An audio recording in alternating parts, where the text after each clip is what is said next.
allegiance to the United States of America, and to the republic for which it stands, one nation, under God, indivisible, with liberty and justice for all. All right, for the roll call, let the record reflect that all members are present. Going on to board chair comments. Welcome, everybody. We'll see how this goes. Should be good. So looking for approval of the agenda. I have an amendment. Okay, We can add 10M, which is an MOU, the non-union manual.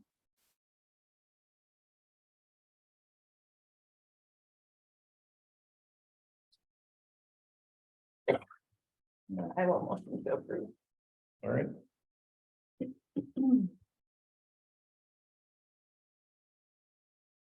Is there a second?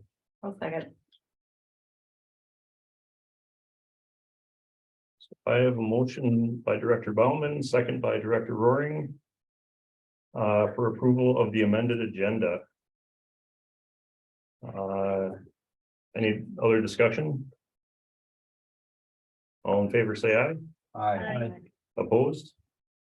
Abstain. Motion passes 6-0.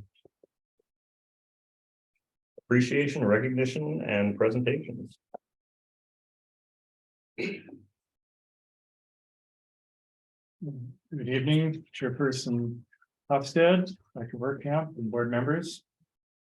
I want to recognize our EBD teacher, emotional behavior disabilities teacher, Liz Watland. And whoever coined the term growth mindset explains Liz.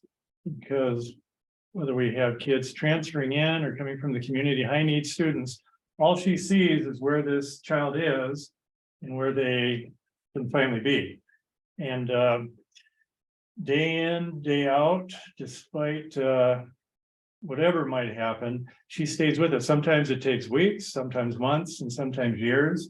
But to see the progress of these students who constantly fighting, constantly disrupting classes, constantly disrupting cafeteria, 2 years later, walking calmly with the class, not getting any more behavior slips, and on their way, it's such a big difference.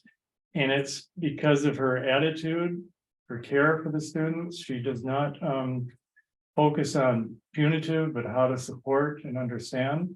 There's another term that's used in education called resilience. And she has it because she gets kicked, she gets hit, she gets sworn at. And sometimes it leads to tears, but the next day she's back, firm, ready to go. And always accepting and great working with the kids and the parents, the families, of course. So I've seen a lot of minor miracles, and we all support that. And she's a great role model because I see that kid.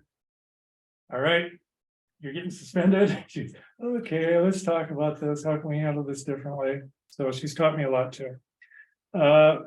She is the co-leader of our child study team and opportunity team.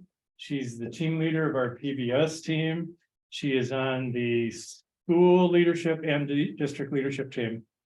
So she's been one of the best hires we've had. How many years have you been here, Liz? This is year 10. Year 10, and we've gotten along every day, every year. So anyways, thank you, Liz, and congratulations.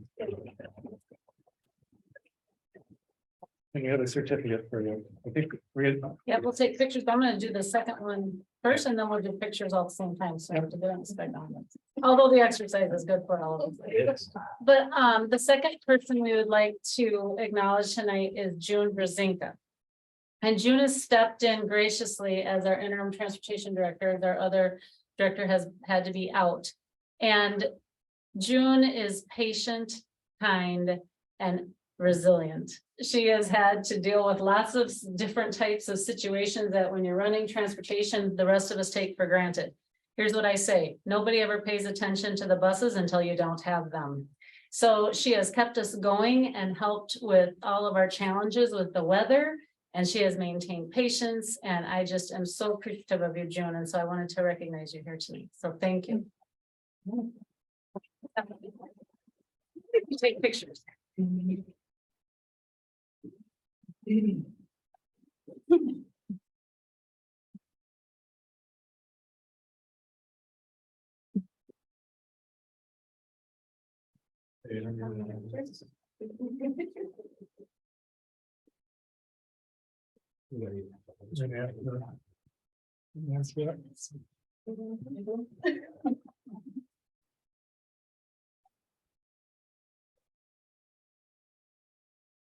Okay, can I have one since we're here, just for the board members? I'll just do that right now. Are you sure the board members, you want the program? I'm excited, I'm not worried.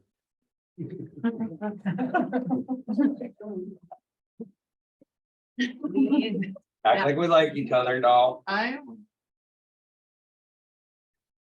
Okay, thank you. You know, that wouldn't have happened any other way. I know. Can I get a picture, doll?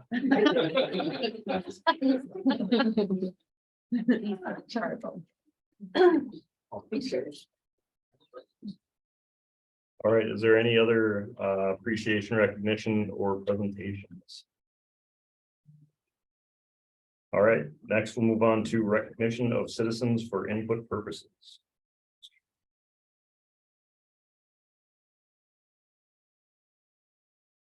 Twice. All right. Next we'll move on to reports and news. So board committee reports. Let's start out with finance. So finance committee did meet, they'll run over pretty much the same information that we went over, but student count's still up, so that's good, and then working on the revised budget. Awesome. Policy committee. Policy committee met. We're going to go for approval on the 721, the grant approval. Whatever, that was just minor changes in that. That's the only one that we really worked on. So it was a light docket, it was a light meeting. So it'll be. I see the packet for the next one, there's a lot of first readings, so. Yep. So it'll be a lot more, so. Makes sense. Thank you, Randy. I went to Midstate for the first time. We had our organizational meeting and really big news. So basically, Midstate is another school board just for that building there. So we had our organizational meeting and all of that good stuff there. And the really big news is we have an interim director that's been there for about a year. And since it's been a year, they're working on her evaluation and looking to actually fill it as an actual director. So they're trying to figure out how to open that position. So that's about it for Midstate. Superintendent's report. So it is paraprofessionals week this week, so please give them a warm thank you for all of their hard work. You know, that's a position that is absolutely necessary in any school building to keep that flow going, as Phil described, in hallways and lunchrooms and recess and classrooms, and our paraprofessionals work diligently every single day, and we so appreciate them. So honor them this week. And just want to give a reminder that we have our one act play next Monday night, a week from tonight. So I encourage you to attend if you can. It's in the cafeteria at 7 p.m. And teachers right now are in the process of finishing up the e-learning, emergency e-learning plan, meaning remember how we discussed at the last meeting, being able to call those e-learning days in the morning time and such. And so they're getting those prepared. So for example, it was an e-learning day on the day before a long break or something, and kids were not going to have devices, they'll still be able to have learning opportunities. So it's really fun to see what they're putting together. We just had we sent back for a little bit of switches and things, but otherwise it's looking really good. I think it's going to be robust. And so I'm excited to have that. And it's really nice to see them all working together. So the middle school, high school teachers are working together, elementary, and then they come together to see it all. So that, and with the professional development day, that would be an option for them if students had a snow day or something, they're too putting that together for our approval. We aren't finished with that yet. So those are some things that were happening right now. That's all I have. Thank you, Dr. Weirkamp. Business manager report. Ladies and gentlemen of the board, Superintendent Dr. Weirkamp, I am Scott Moran, Business Manager for Royalton Public Schools. And I see that Michelle does have my report on the board, so I'm going to go ahead and read that off of mine as well. So this will be a pretty quick report tonight, going over the December budget report. Our FY23 adopted budget, we are at 920 ADMs, and as of January 17, 2023, we're at 951. This may differ from anything that Dr. Weirkamp may give. I just like to throw out that disclaimer.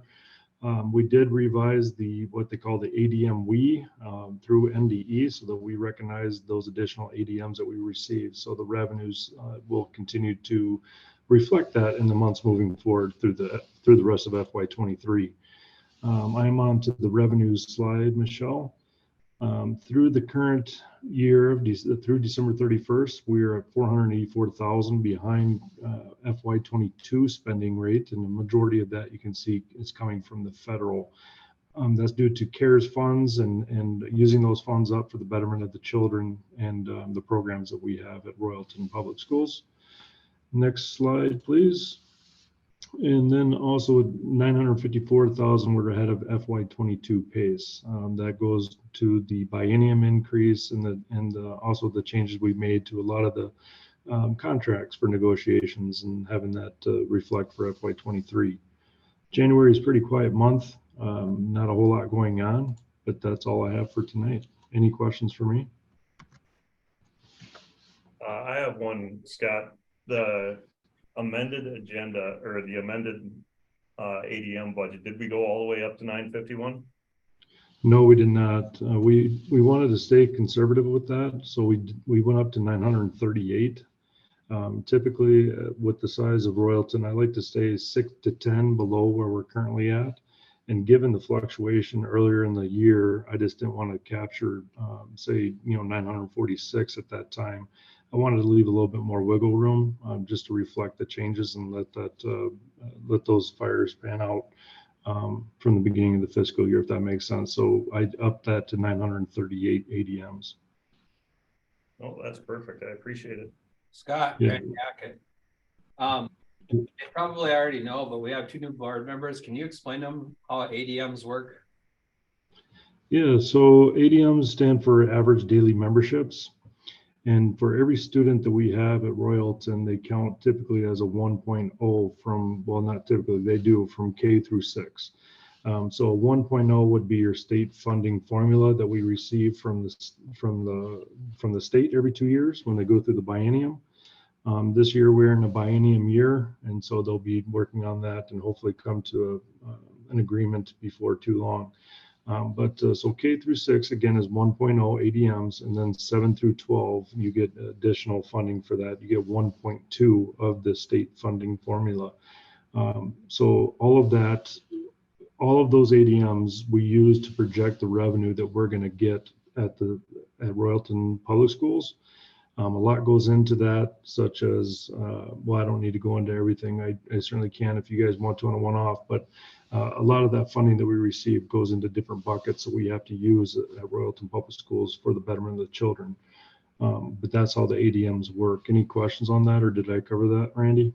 Yeah, I think so. And I just want them to know that to be this far off that's pretty abnormal. So we're having a very good year of having students here. Usually it's 5-7 students one way or the other. So just so you know, as we go forward into the budget and stuff, some stuff's going to look a little funny, but it's been a really good year so far. So, And I would add to that. If you guys were in the audience at the last meeting we had, we did an ADM or enrollment presentation. If you guys recall that, you would see prior to COVID, we were around 950 ADMs. And then when COVID hit, we had a lot of kids probably go online or what have you. And now we're getting back to those pre-COVID levels. And in addition to that, we have gained a few students too. So it's really great to see.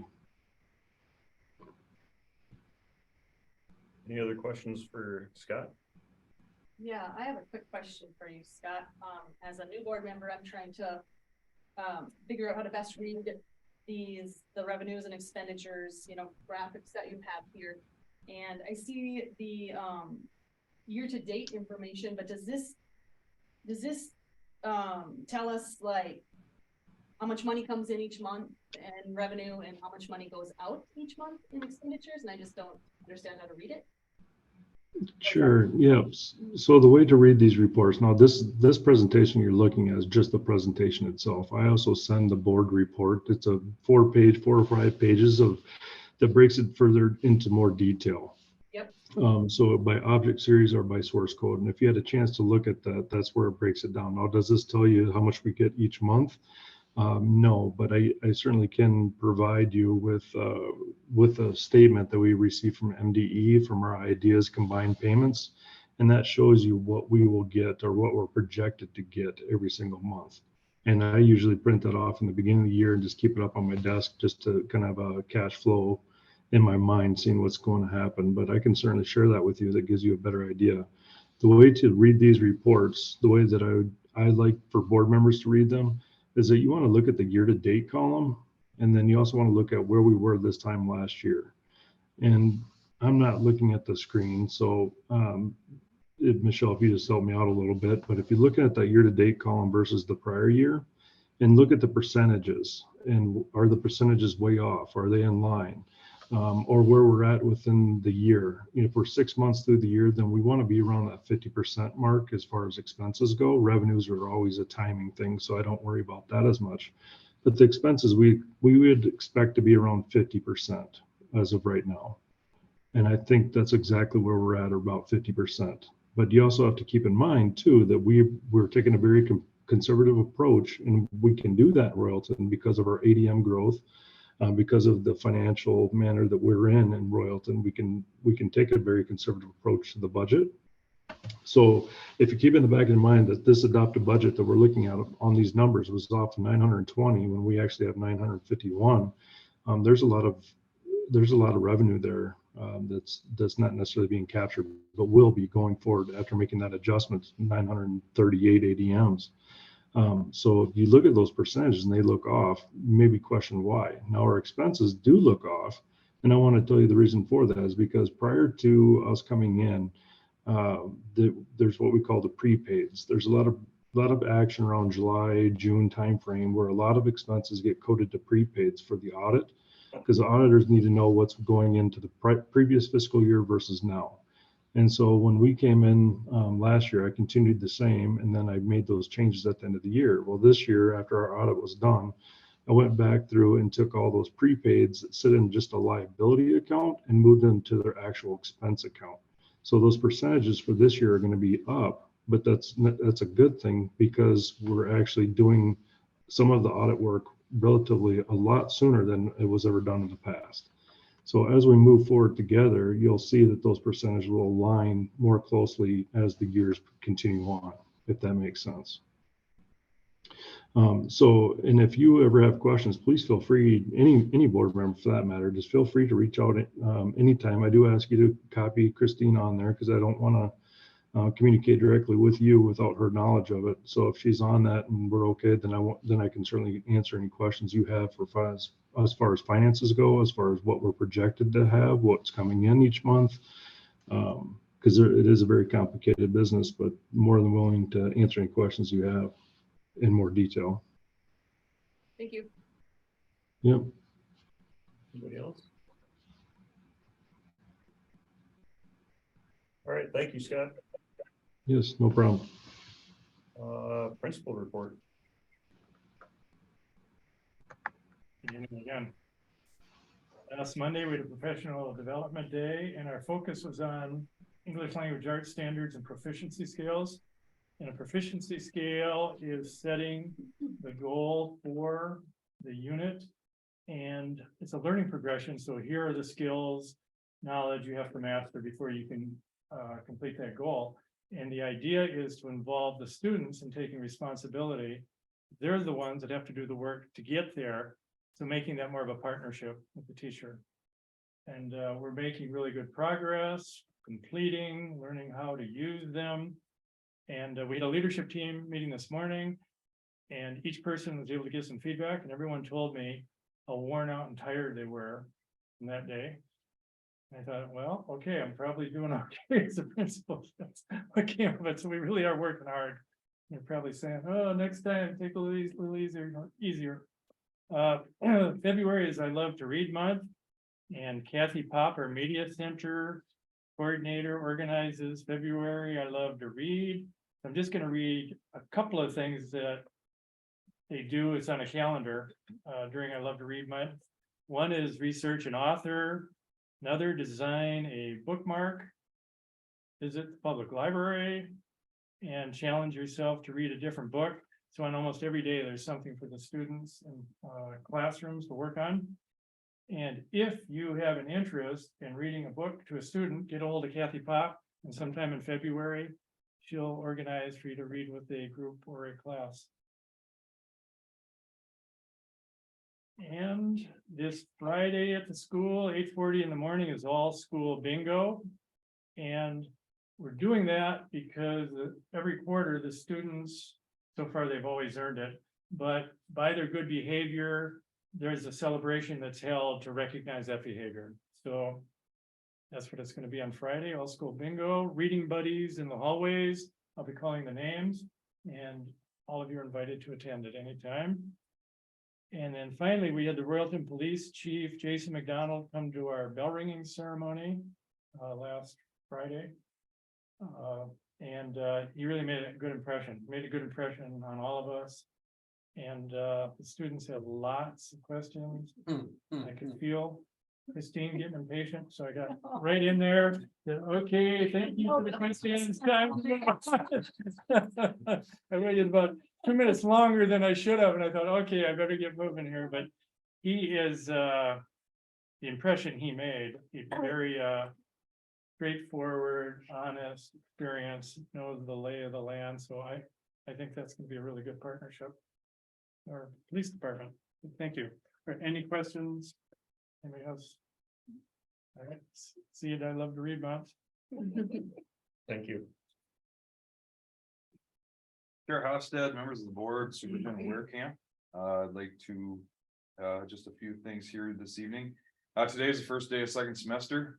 At the high school level, you have one world coming to an end and a new world starting. For middle school kids, they might not notice a change with the year-long classes. It's just maybe a new unit. If you're a senior high student who is an elective heavy schedule, your whole world changed today.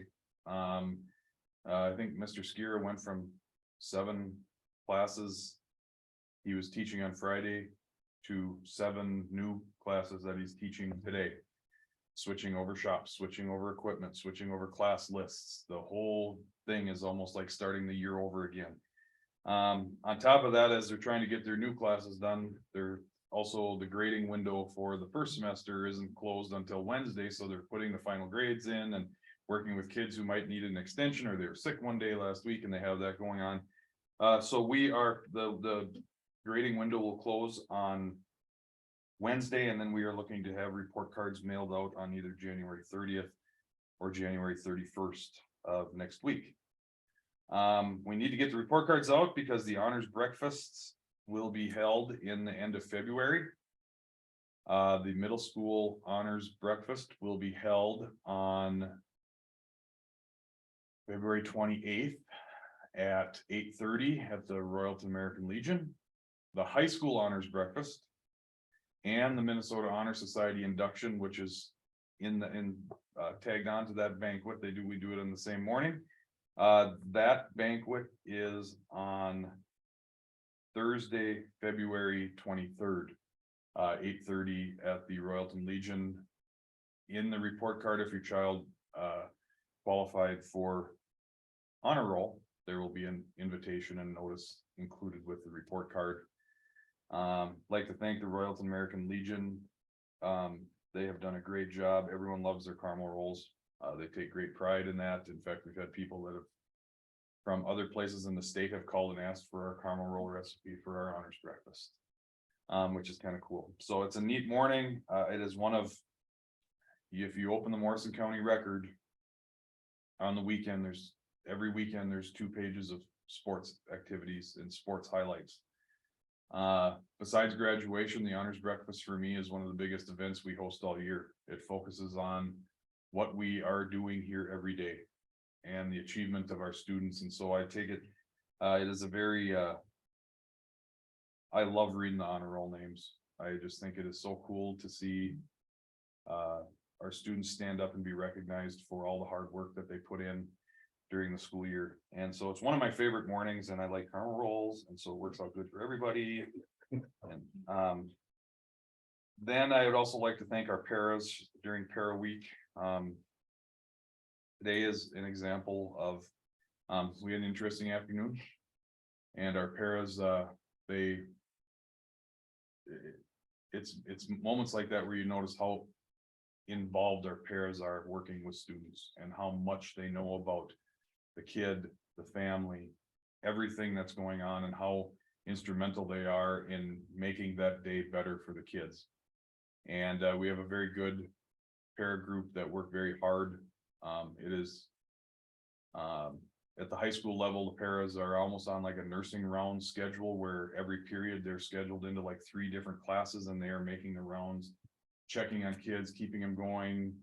There's a test in here that needs to be read for someone, and over here they're trying to get kids working on an English paper, and there might be another class that they go into where they're working on a math assignment, and they're making the rounds and keeping those kids up to date and up to speed with what's happening in the class. And they just do a tremendous job. So I would like to thank and congratulate our paras for all their hard work that they do for us during the year. We could not do it without them. So any questions? Thank you. Thank you. Athletic director report. Chair Hofstad, members of the board, Superintendent Dr. Werkamp. We are right in the thick of things. We're about halfway to the boys and girls schedules for basketball. Just about right on. And we're more than halfway through the wrestling season, as that's already thinking about section time here in the next couple weeks. We're busy here. We were busy last week with 3 homes. This week we have 4 homes plus a community of all our basketball tournaments on Saturday. And then we got a doubleheader next Tuesday, and then 2 more. So 3 next week. And then we slow down a little bit, and then February 18th, it's Saturday, we host team sections for wrestling. So we'll have 12 schools in here for that. So that'll be an all-day deal. The next day we'll have our youth wrestling tournaments with the mats already set up in the gyms. So that'll happen before our next board meeting as well. So we'll know how we did, report it at that point. One act play is next Monday, 7 p.m. in the Cafetorium. Robotics is going strong. They're traveling around doing stuff on Saturdays, going to tournaments. This weekend's in Kimball. Very fun. So they're getting going. Speech is just getting going. Knowledgeable. We had BPA regions last Friday. And 15 individuals qualified in 38 events.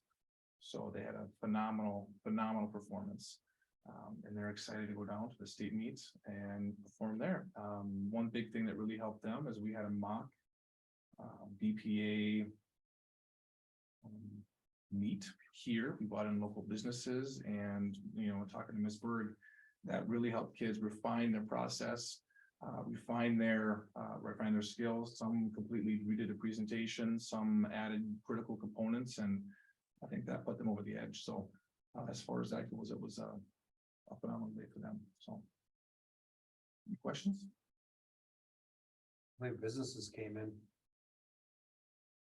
They tried to fit in all categories. Amy Kruger was in for our HR. There was some, try to get in things like graphic designers and business people, and I don't know how many, but all the rooms were filled, and we had. Be nice if there could be some recognition for that. Sure, absolutely. Yeah, that was. That put it together. It was a hit. It'll be something that we do in the future again to prep our kids. And the more we can bring their community into these walls, the better it is for everybody. And I can't speak for the presenters, but I think it was. I think they loved it. So.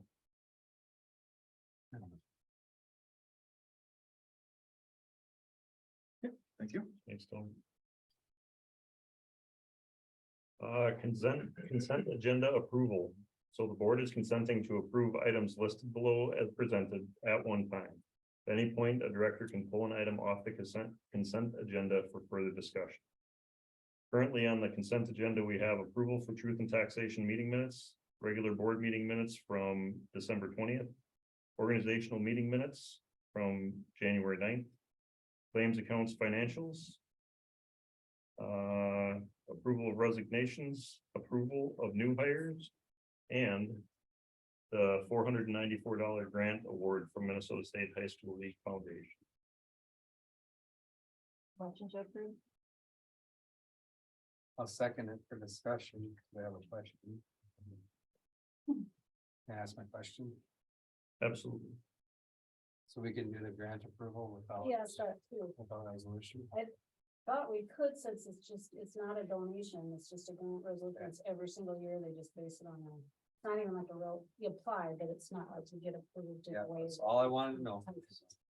Same, I had the same question. Yeah. Perfect. So Can I ask another Yep. question?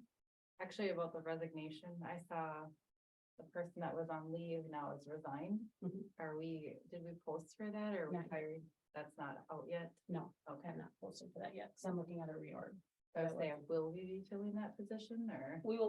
I'm gonna be bringing forward in February board meeting of what I'd like to do with the district office and make some things, because we're not staffed positionally appropriately. Okay, I'm just curious. I have a question too. Please give me grace as I try to learn how to drink out of the fire hose of finance.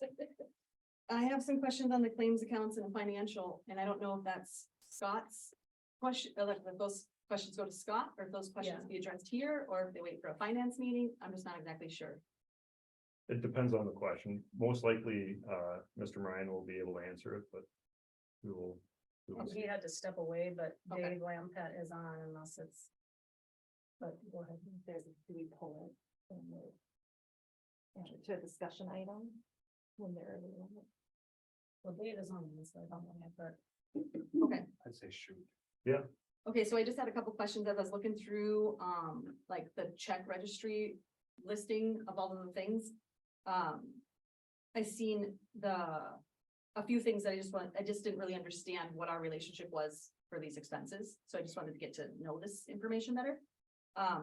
So I thought we had, the comprehensive package when we sign up annually with Sourcewell in June, and I seen an expense for them for $6,000 in December. I didn't know if we were adding on additional services from them or where those expenses would come in, or do we pay them monthly?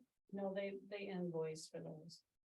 Okay. They invoice for any expenses that would be outside of what. would Of our come with package. Yeah, Oh, and I'd have to get some more detail to determine. Sure. What it is.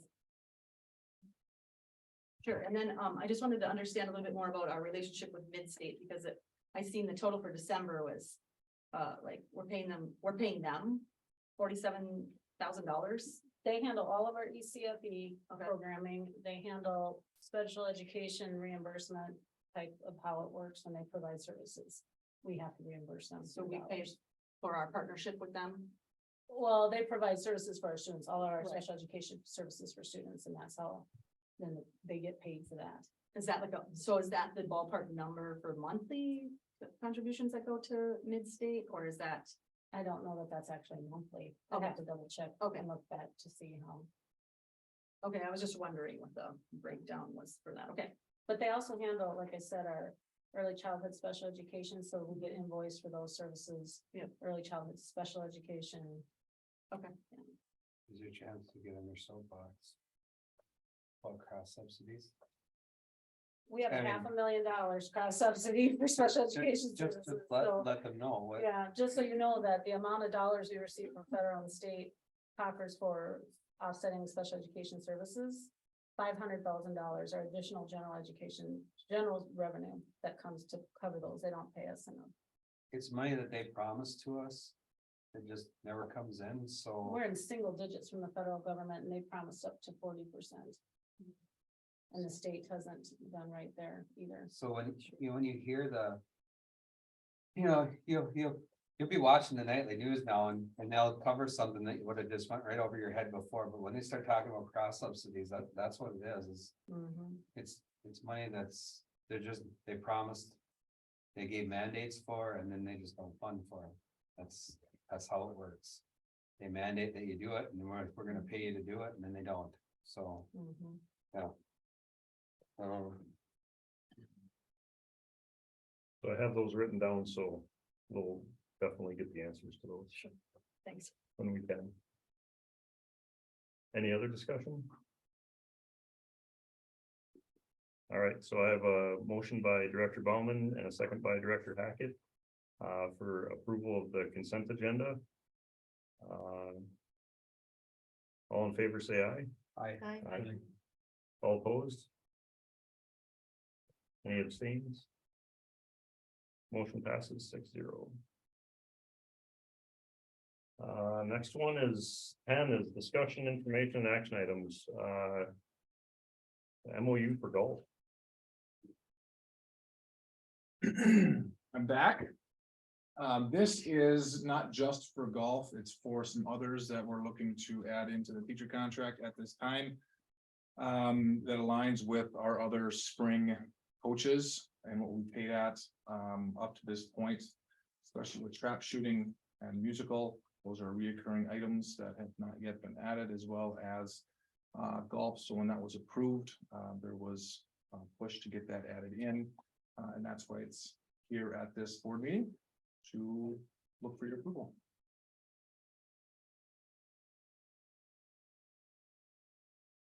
Well, I have a question on the golf head coaches. It says 2 at 10.8%. Is that 10.8% per coach? Yep, one for girls, one for boys. So you would have one, a girls head and a girls junior high, and a boys head and a boys junior high. At this time, it's hard to know where we're gonna be at with so many saying that we're gonna come out. We're just kind of, we gotta see. Sure. But yes, it would be 10.8 per coach. Yep. Just looking to start 2023. Yep. Year, so is golf, this will be this spring available? Okay.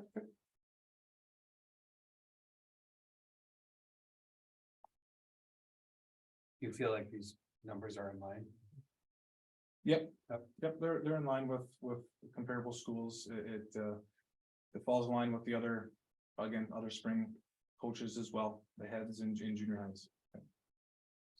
So when we do this, do we just put it out there and then they're, Post for the position and they can. no, but I mean, so we may do this memorandum of understanding for the teacher contract, right? Right, because it's in Schedule C. So do they approve it then too? Or is this just something we put out there and they don't have a choice or? They've already signed it. Oh, they've already Yeah, signed. we All worked right, with good, the good. union leadership on that. All right, that's, And then they'll get added to the union, so then, or added to the contract, so moving forward, every cycle is just already in the then it just becomes, parts of. the- just becomes part of the contract and the memorandum. The This next, gets us till our next. all right. I wasn't quite ever sure of that, you know. And can you explain the percentages or maybe like how does that work? 10.8% of what? So 10.8%, the way that our coaching pay has worked probably for the last decade is it's tied to the B8+0 lane of our teacher contract. And you start out at step 0 for zero experience, zero comparable experience up to step 10. And then from there, you just stay at step 10. So it would be 10.8% of what our lowest is 41,000. Yeah. Okay. And then you go up from there as for longevity pay. Some coaches have the experience already coming in and we are able to, with some approval, go higher than step 0. Depending on what their experience level is for a head position or assistant position or junior high position. Sure. That has to be board approved, anything that's not documented, not, anything that's not, doesn't start off at 0 has to be board approved. So I can't just hire somebody and promise them step 10. Right. Well, you can, but. I can, You're but, off there, but, But, That's A-Way.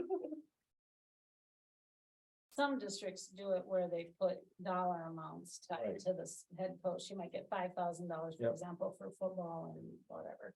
But here they do it by a percent of the stuff, so that was new for me too. There's, I was there's, interested there's in- good and bad with that. I did about the bulk of the work redoing it in Wilmer's. And if you don't keep re-looking at it, you begin to fall behind your comparable schools. And then you've got to do some catch up. Although.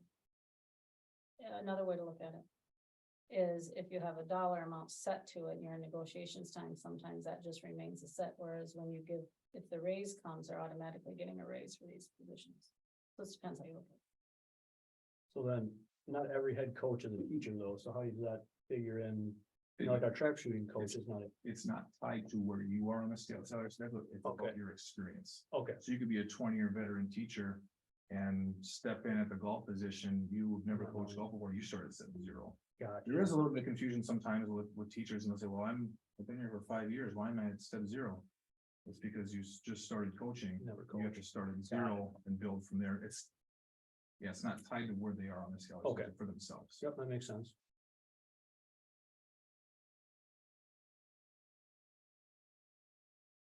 All right, Mr. Chairman.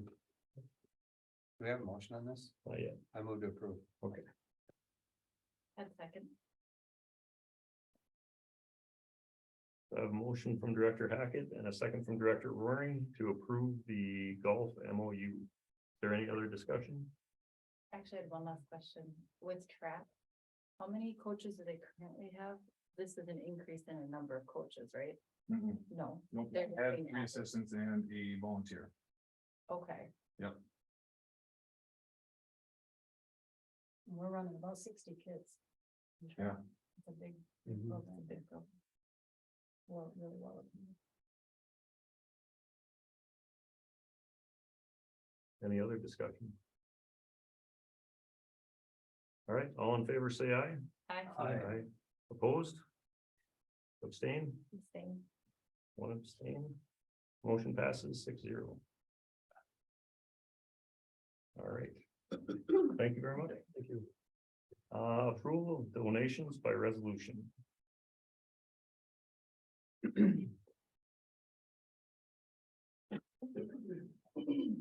All right. So resolution for acceptance of gifts to the Royalton School District. Do I have somebody that's willing to introduce this? Director Bauman. Director Bauman introduced the following resolution and moved its adoption, whereas all information is included in your packet. Russell, Carla, Wyatt, and Nolan Garrett's have generously donated $350 to the Royalton Boys Basketball Program to be used at their discretion. Secondly, the Rice Sportsman Club has generously donated $2,000 to the high school trap team to use towards clay targets. Additionally, the St. Cloud Area Golden Gloves Boxing has generously donated $3,000 to Royalton Community Education Robotics to be used for registration, supplies, and/or tournament fees. Additionally, the St. Cloud Morning Optimist Club has generously donated $2,000 to the Royalton Middle School High School Robotics team to be used for registration, supplies, and/or tournament fees. And lastly, Marco has generously donated 4 computers and bags to the Royalton Robotics Program. Whereas the conditions on these gifts are included in the packet. Therefore, be it resolved by the Royalton School Board and to gratefully accept the gifts. The motion for adoption of the foregoing resolution was duly seconded by member Hackett. Member Hackett, and upon a roll call vote will be taken thereon. Director Roaring, can you call the roll? Director Bauman. Aye. Hofstad, Aye. Director Hackett, Aye. Director Boyd, Aye. Director Roaring, abstain. Director Trout. Aye. All right, so we have 5 in favor, 0 against, and 1 abstain. Make it 6-0 and 6-0. All right. Next one is IRS mileage reimbursements. Do you have anybody talking to I this? can just Okay, explain the federal government has increased the mileage reimbursement rate, and so we need to get approval so that we pay according to what their guidelines are. And just know we're gonna move to make sure policies just have that, whatever the federal, instead of using a number, we'll use the federal mileage rates. Cause we just, yeah, we just. This brought it year back already, a yeah. few months ago, so. all right. I will make the motion to approve the IRS mileage reimbursement. What it was, what did it go from like 58.5 to 66.5? 66.5 cents. Yep. Up to, yep.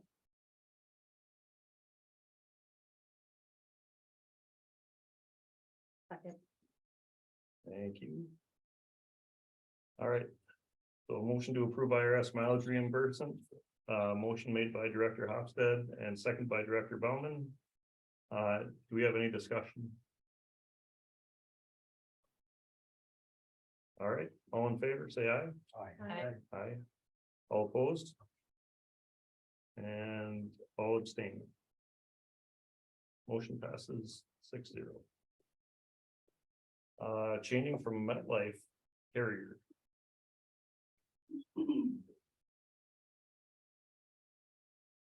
Director Hofstad, members of the board, Superintendent Dr. Werkamp. I'm Amy Kruger, the Human Resources Director. And I'm here today to give you some information about a change in our benefit here in one of our benefit carriers. Next slide. Our current benefit carrier for district paid basic life, district paid long-term disability, and then voluntary short-term disability and supplemental life in AD&D. That is MetLife. We have been with MetLife since January 1st of 2019. Next slide. Question, yeah. What's AD&D? Oh, accidental death and dismemberment. Oh, wow, that's really nice. Yeah, real fun. The AD&D sounds really much better. Yeah, it does. Makes me think of agent versus, you know, being just me.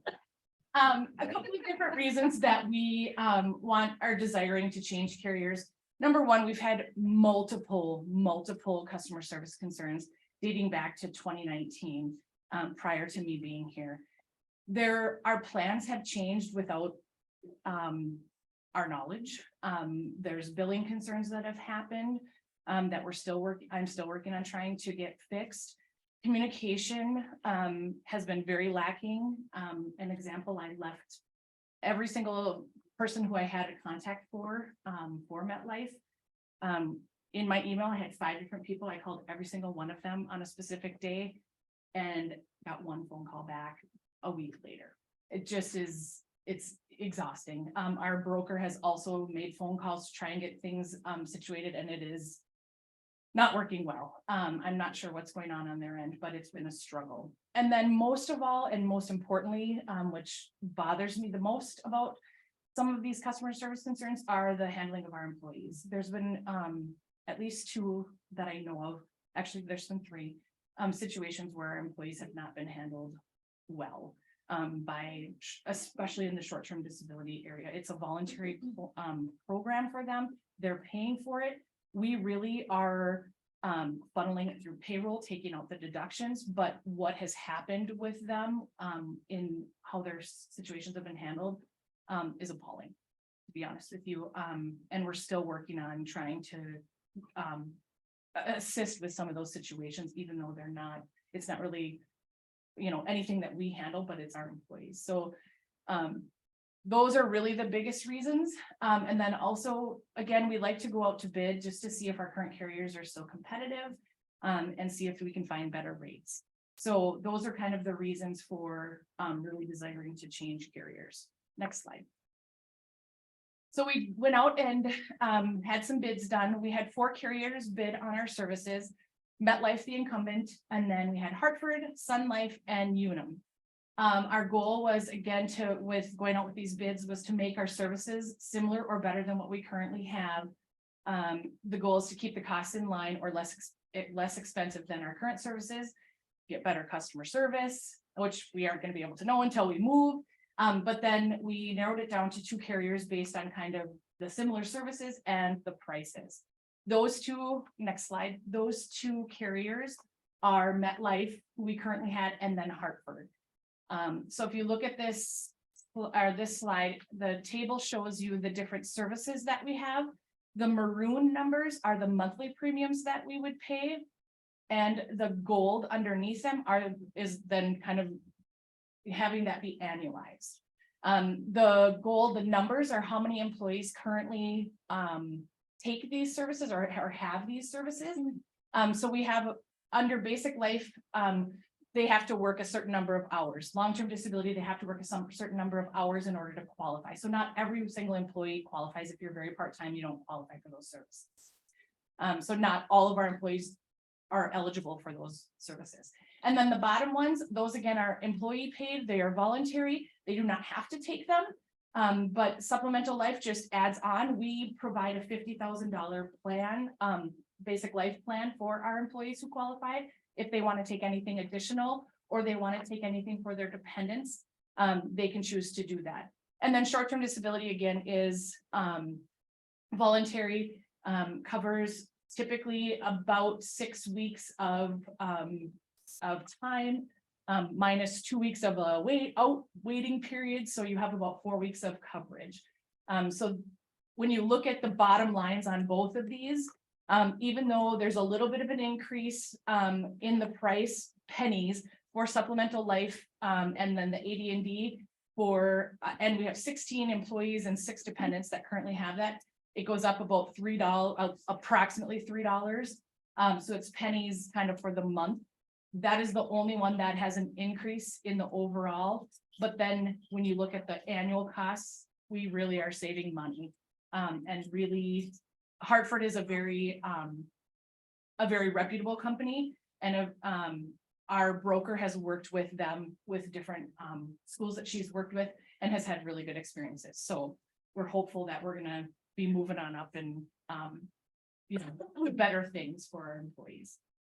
Next slide. Any questions for me about this?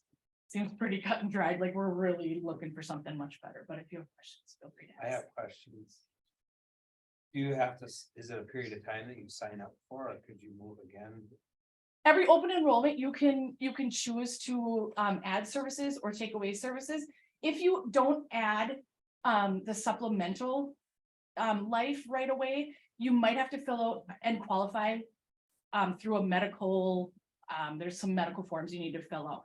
When we make this change, we are going to open this up and do like a full open enrollment so that all employees, and this doesn't typically happen, but all employees can actually choose to take supplemental, and they won't have to worry about doing that medical documentation right from the beginning. In the future, they will. And then every open enrollment, usually we have that about November for the changes that happen in January. They would be able to choose, this year I want to do short-term disability, this time of year I don't. So they can make changes between them, in and out of those. So you're looking to make this change this year? We are making the change as of November, or as of March 1st. Mhm. It's been really troubling for some of our employees and how they've been treated. And unfortunately, in that situation, we're just a go-between. We really have zero control over any of it. It's really unfortunate. So not only the savings, but the customer service piece is a real big part of this. Well, this is the only control we would have. Yeah, Correct. exactly. It's The all only control. control we do have is if it's crappy enough, just say goodbye. And we did, when I first started, previous to me, I was told that, customer service was not great. So we did work with our former broker on really trying to mend that relationship, really trying to fix the issues, identify the issues and fix the issues. And for a while, it was okay. Not great, but it is really, really tanked lately. And we've had some really big issues that there's one employee issue that goes back to July that I've been working on, and I cannot get an answer.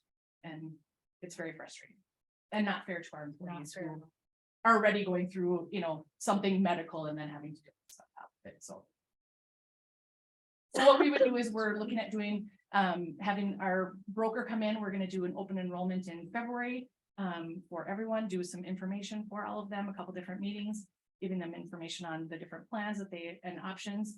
And then we would start March 1st. The reason we couldn't do this as part of open enrollment was we made so many changes to our broker and we did all kinds of changes with our insurance. We were trying to get this done as of January 1st to be able to roll it in, but we were not getting the information we needed. Honestly, from our current carrier to be able to then do comparable. So it's been frustrating. And our current employees that are still having issues will continue having issues with them until that's done, correct? We will be getting those taken care of before Before one. Before My we question change. is before 1 March, otherwise, if it's not done by then, will they have an opportunity to open enroll after that, once they're? Yes, but one way or another, knock on wood, we will have a solution for them. Before we change, that is, our broker and I are gonna, we have to call them every day and that's all I do. That is what will happen. There will be a resolution. It's not an option. I appreciate your work on that, that's for sure. So it's the wish of the administration to change from MetLife to Hartford. Correct. Yeah. And I'm just bringing it to you as informational that, It's on there. So- oh, it is on as approval, okay. Probably doesn't, but it's okay if it's on here, just to get it. That was gonna be my question is. Yeah, it really that's doesn't. kind of an It's more of an administration thing now. It is, but if it's on to approve, we might as well take the vote. All right, motion to approve. Move along. I'll second. All right, so I have a motion to approve this change from Director Bauman, second from Director Roaring. Any other discussion? All in favor, say aye. Aye. Aye, opposed? Abstained? Motion passes 6-0.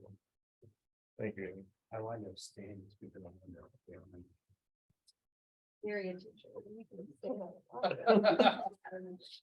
I'm That might cause some conflict in my house. Nutrition service. Really looking forward to this. Chair Hofstad, member of the board, Superintendent Dr. Wallencamp. I'm Barb Therese and I'm food service manager. So Royalton's current lunch offering, students at both schools get 2 choices for the main dish. And high school, middle school students have the option of the salad bar. The average number of meals served at the high school, middle school is 575. Elementary is 280.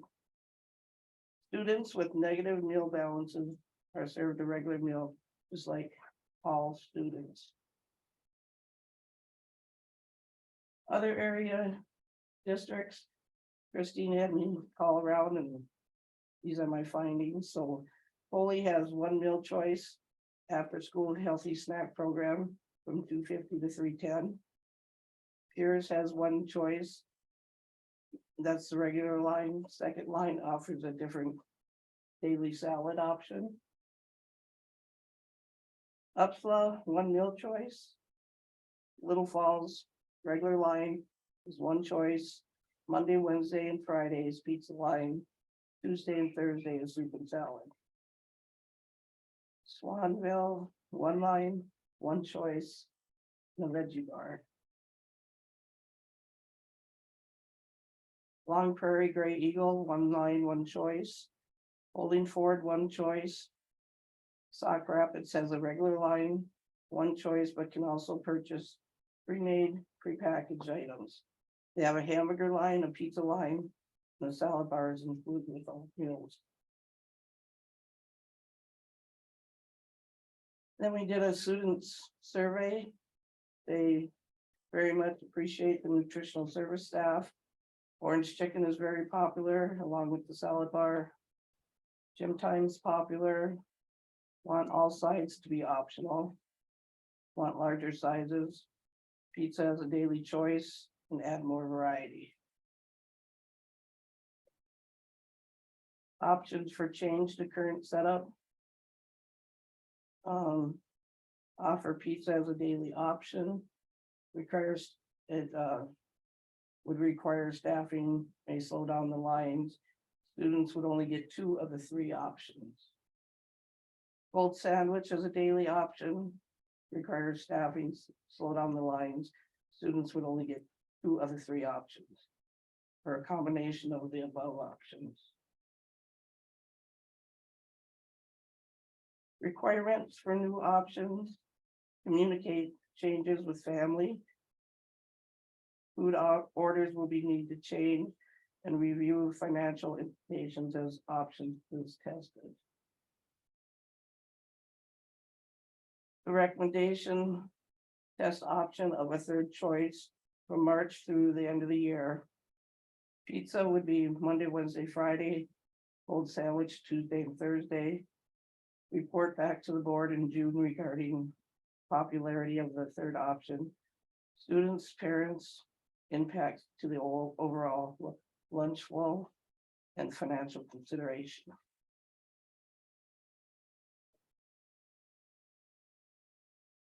I have a question, Barb. So you would get 2 of the 3 options, so that would be like, you get something off the regular hot meal and then a slice of pizza, is that what Right. we're saying? Right, like right now, they can take 2 entrees. Okay. Oh, and then, so they'd have 3 choices instead of 2. What happens at like the last lunch when there's only so much left or whatever, or is that part of that or? Never run out of anything yet.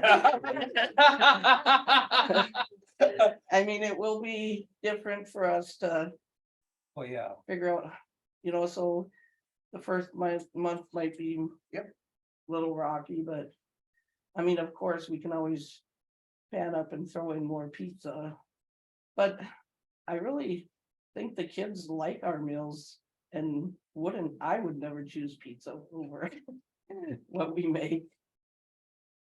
And the survey results were really interesting. Multiple children said how much they love our nutrition services staff and how good they are. So that was so wonderful. And I have to tell you, gym time, we will never change that. It's the smartest thing this school has ever done is give gym time to middle and high school students. They need it in the middle of the day. They need the exercise. It's a brain break and our kids love it. I'm just so pleased with that, but. And orange chicken, boy, they can't ever get enough. Yeah. I mean, since I came here, we started making a lot more stuff from scratch. And the counts have went way up higher. And some of the things they're asking for, we can't do, like unlimited, amounts, larger sizes, the federal government won't allow those Right. things to happen and they can't just not have certain sides. And so unfortunately, some of those things they desire, we're never gonna be able to fulfill here, but we're just thinking maybe we should try out this 3rd option and see how it goes and then get feedback from students and parents and see what they think about it and bring it back to the board and tell you what we learned. Cause they have to have 3 points and one of them has to be either a fruit or a vegetable. But usually they take both. Where did this conversation begin from? Is this like a part 2 or is this the first time? Was there discussion? So, or yeah, I had complaints? asked, I was just curious, so I went to Sauk Rapids, and so we had like. Very large school, obviously, so we had a bunch of different options, so coming here, we started in a work session, I just said if we could look at like. What other options we could do. Okay. But then I'm glad you guys went to the students, that was a great idea to see what they liked and what they wanted, and yeah. So that's kind of just where it started. Oh, okay. Same thing with the next. Same thing with the track too, yeah. And Oh, I building see. security as well. Okay, okay. The seniors are already asking what they get to pick when they get to pick. More work on you guys. Yeah. But We got a few months to go. Yeah. they've already worked out the flow, so we know how we run it, so. That's good. Would it be a situation where the kids would order in the morning, like there's like 3 choices, main lunch line, second lunch line, pizza, and they would check it off so you know what to prepare? We've never done anything like that in my past of working at St. Cloud District. That doesn't always work so well. Because the teachers, a lot of times they would email me at my old school, but things happen in classrooms, so Yeah. it gets to be. And we prep a lot of stuff the day before. Okay. They run a tight ship. Yeah, we should go visit in the day. I'm not worried about if you make too much pizza, for sure. That'll solve it. Make enough of it, that's all I can say. Good. We're looking for. Is this something that staff is prepared to do? Yeah, there's some things we are a little worried about that might be a problem, like if we got room in our carts that we keep the food on shelving, enclosed carts that we put the food in. And if some days, like last week, we had Thursday was, they got 3 pancakes, 3 sausage links, batter bites, strawberries, and then they could take an omelet. And salad bar. I mean, those trays are full. So it's some days might be a little bit harder to have pizza somewhere, or room in the cooler, or room in the oven, or the hot cart. But we'd work around it as good as we can. And we do pizza 3 days a week, so we might have to rethink what we'd serve alongside it, because. We different from probably have a Whole pizza day Foods. then, Yeah, different from. Whole Yeah, we Foods. would take pizza off the menu. yeah, Right. so. Yeah, our first line is pizza, and the second line is pizza, so you don't like pizza. But we do one meal that's pizza, and the second choice is pizza crunchers, and that's a big hit. I just actually have a question about lunchtime in general. I haven't been to a lunch at the middle school, high school. So do you literally have 2 separate lines that students go into depending? Yes, on but they're option the they want? same thing on both lines, but we serve 2 lines. So it's the same thing. So if it's orange chicken, 2 lines, they all get orange chicken. Right, so like with the orange chicken, it's orange chicken. Second entree is pork egg roll, and then fried rice, vegetable, fruit. So all those items are on both sides. And the kids can choose what of those items they take.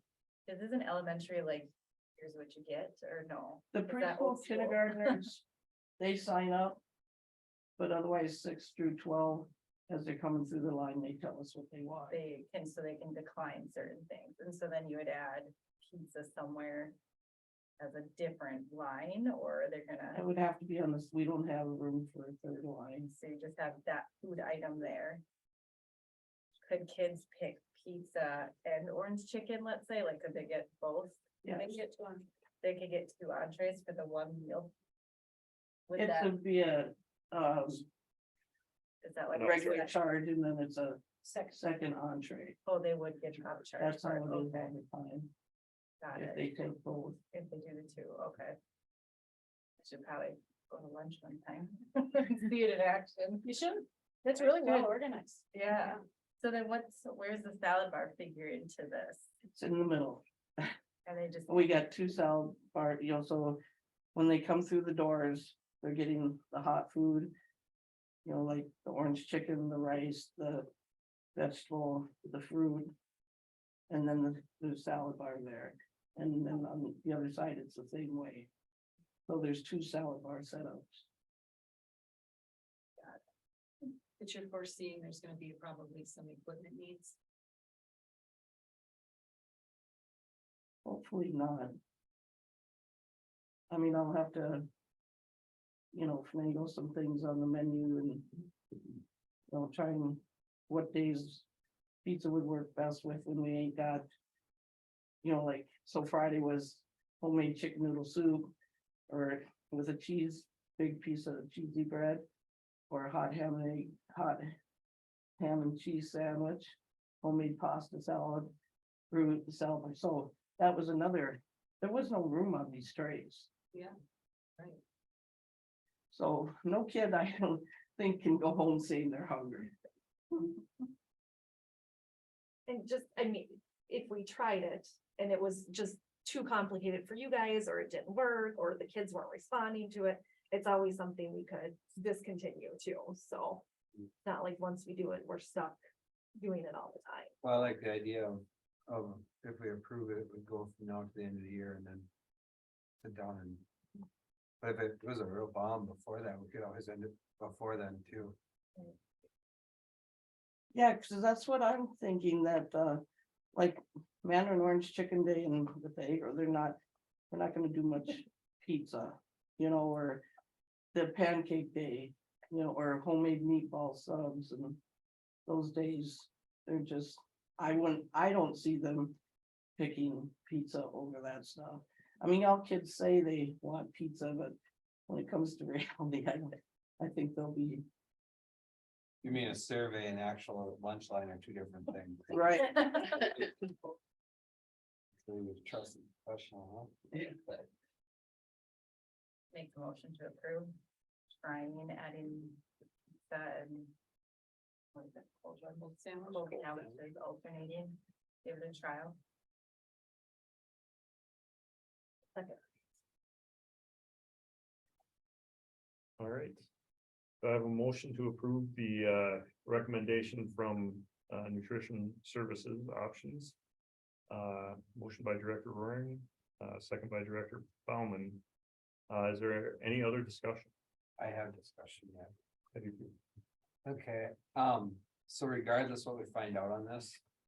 I think this would be a perfect thing to make sure we communicate with the parents that, hey, we tried this and this is what happened. Just to help that, there's some buy-in with it, that. I took a psychology class in college. They went into the Ford Motor Plant and they lowered the stools by 4 inches and productivity went up 20% for 6 weeks. And it ended up right back where it was. But then they came in and they raised the stools 4 inches and it went back up for 6 weeks. Because people actually thought that they were doing something to help them. And I'm not saying I want to play a head game, but I mean, I want people to know that as a board that we're trying. And even if there's a student survey, that they should have an answer to what the student survey and what our answer was to it, so. Can I comment on that? So we'd have to send out, permission slips like we had talked, where the parents have to approve their kids getting second entree and all that kind of stuff like we do now. Would that change from what it is now? No, it's the same process. Yeah, it would be the same. What would we have to change for? We wouldn't change it. That's my question. Why would we? have to Well, send out- just communicating with parents again, because of the third choice, making sure they realize that, your kid might choose pizza and people aren't prepared. Right. Well, just that, so they're all of a sudden they get their bill and. Yep. Yeah. That was kind of the question I had, was one is, to make sure that from our side that it's communicated to the students that you guys asked for this over the last 5 years. And hey, we're gonna try this for you, so make sure you use it if you want to. And then, are we gonna queue up another survey like at the end of March? Well, I was thinking more like probably into April. Okay. Cause they'll run through June, well, end of May, because June first is or whatever. Yep. So I was thinking more probably around April. Okay, Yeah, And then- it wouldn't start it till March. Yeah, we'll start March 1st. what is your touch point gonna be back with administration if you feel a frustration in the process? What's your touch point with the administration to make sure that we know that? I would probably talk with Joel first about issues or anything like that, and then Okay. open communication. Yep, just wanted to make sure that was there. The other question I had is, does it make sense to report back in June? Cause that's when we're just closing out the year, June 30th, like we aren't gonna have all our bills paid yet from the extra food costs and the audit, starting that stuff. Would it make sense to do it a little bit later? Why don't we look at it and see what we know as we're going along with it? Yep. Because maybe there's a way to track those financials as we go and not have to wait too long Sure. to know the impact. I wonder what order. So I can bring that back. I just don't wanna be locked into that at all. Right, we don't have to, we can move that on the agenda. Okay. And then- Any other questions or discussion? All right, all in favor, say aye. Aye. Aye, opposed? Abstain? Passes 6-0.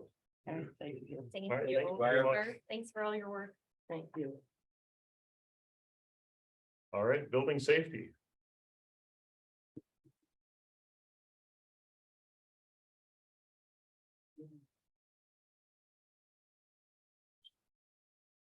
Chair Hofstad, members of the board, Superintendent Dr. Weirkin. Tony and I have been working on some different building security, safety type. Stuff. The elementary school building door security is, good.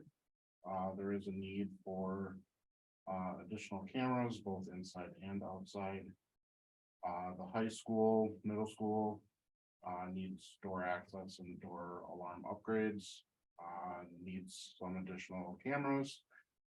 And replacement of some of the current cameras. We also reviewed, building access. Our current vendor for the fob system is GB Technologies. They're kind of out of the city. Our current system is hard to find people to work on. So, the potential vendors for a new fob system would be UHL, company Systematic Technologies. Current camera server support is done by TechCheck. They're out of Sartell, and the current alarm system is monitored by Central Minnesota Alarms. So that piece is the actual alarm for the building, so burglar alarms, fire alarms.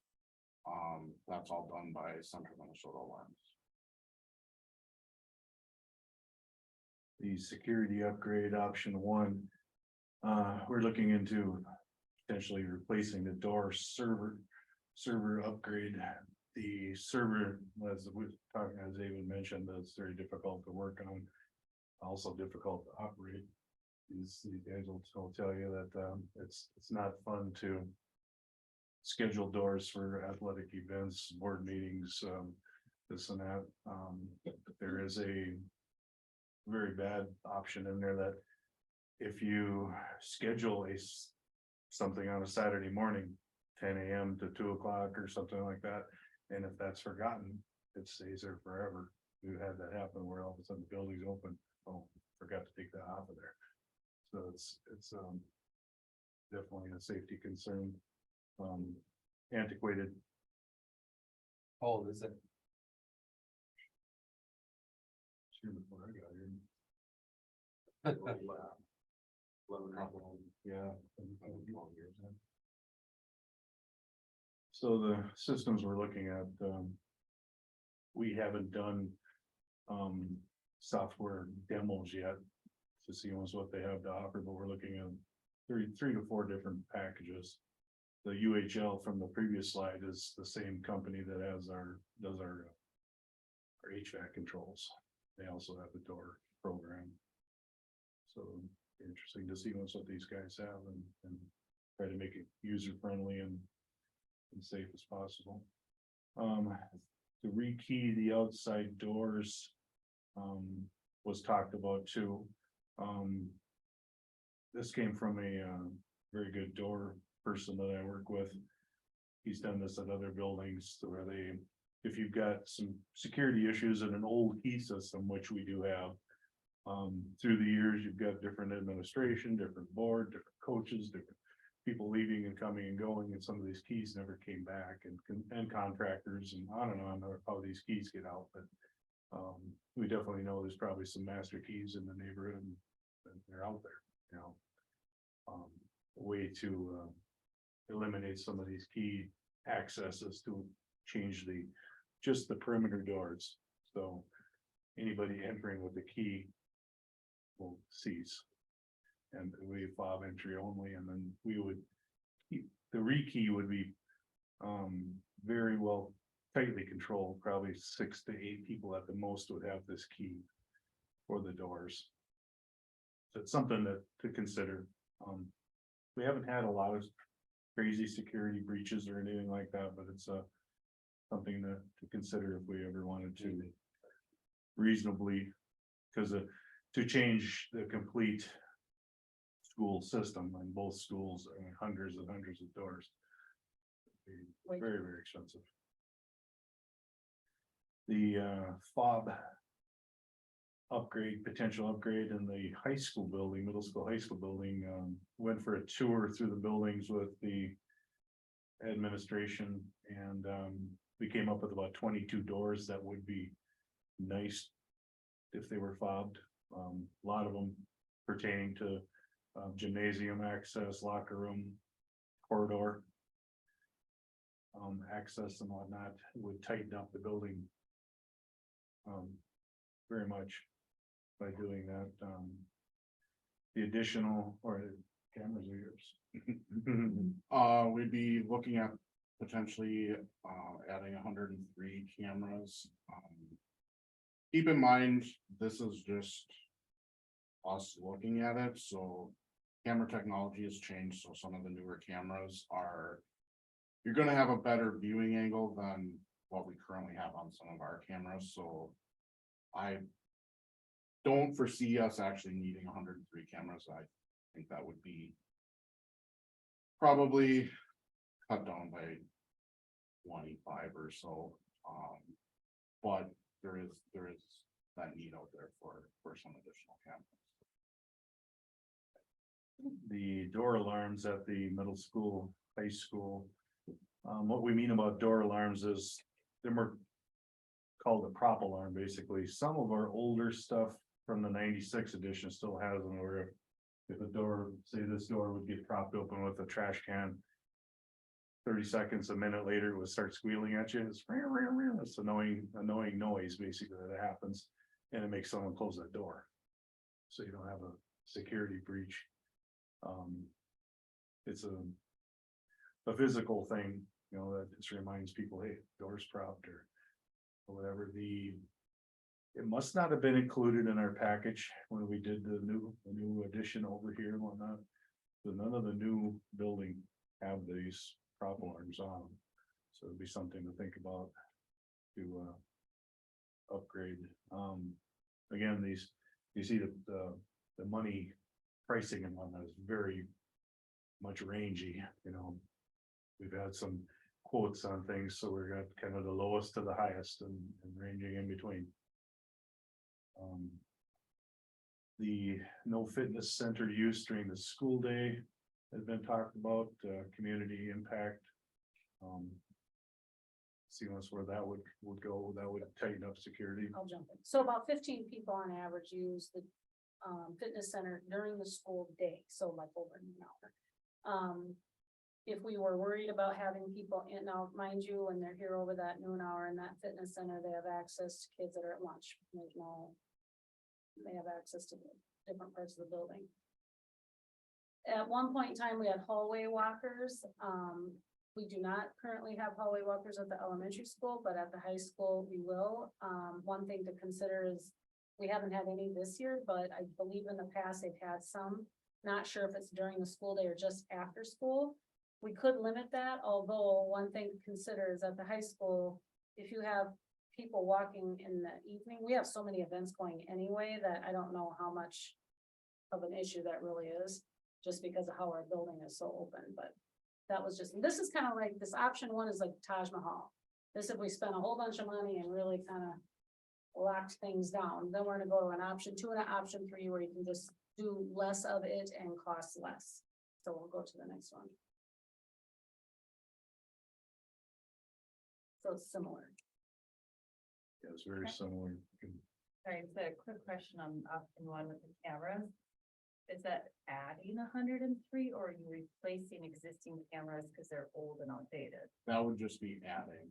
So The price here, I forgot to mention, so there's some outdoor cameras on our list for like the playground out here.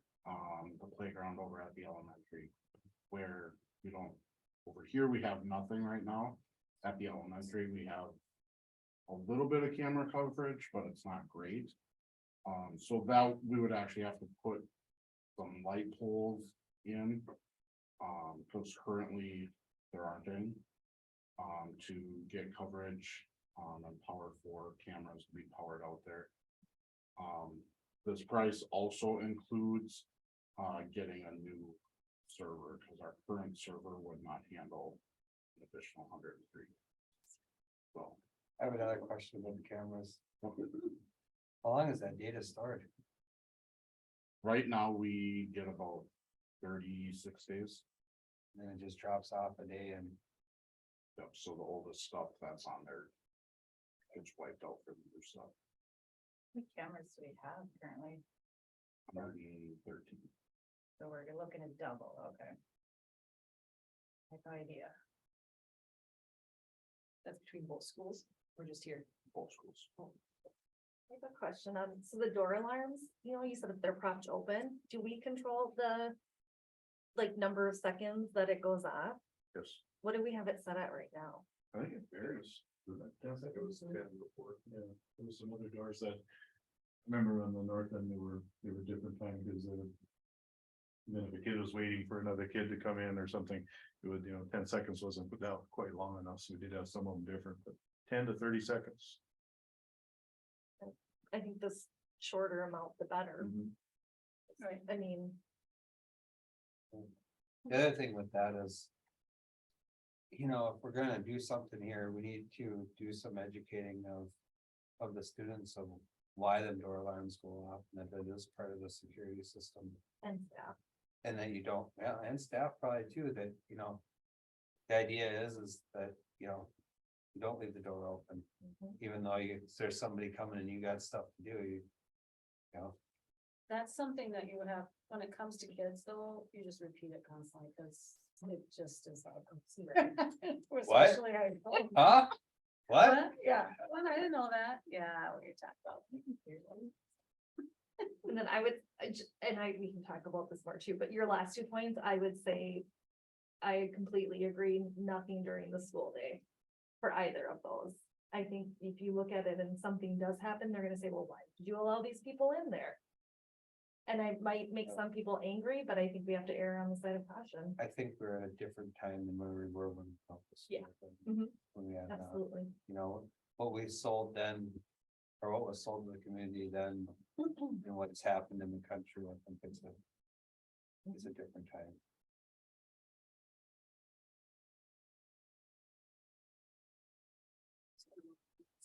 Agreed to option 2, just very much some of the same information, but just trimming it back.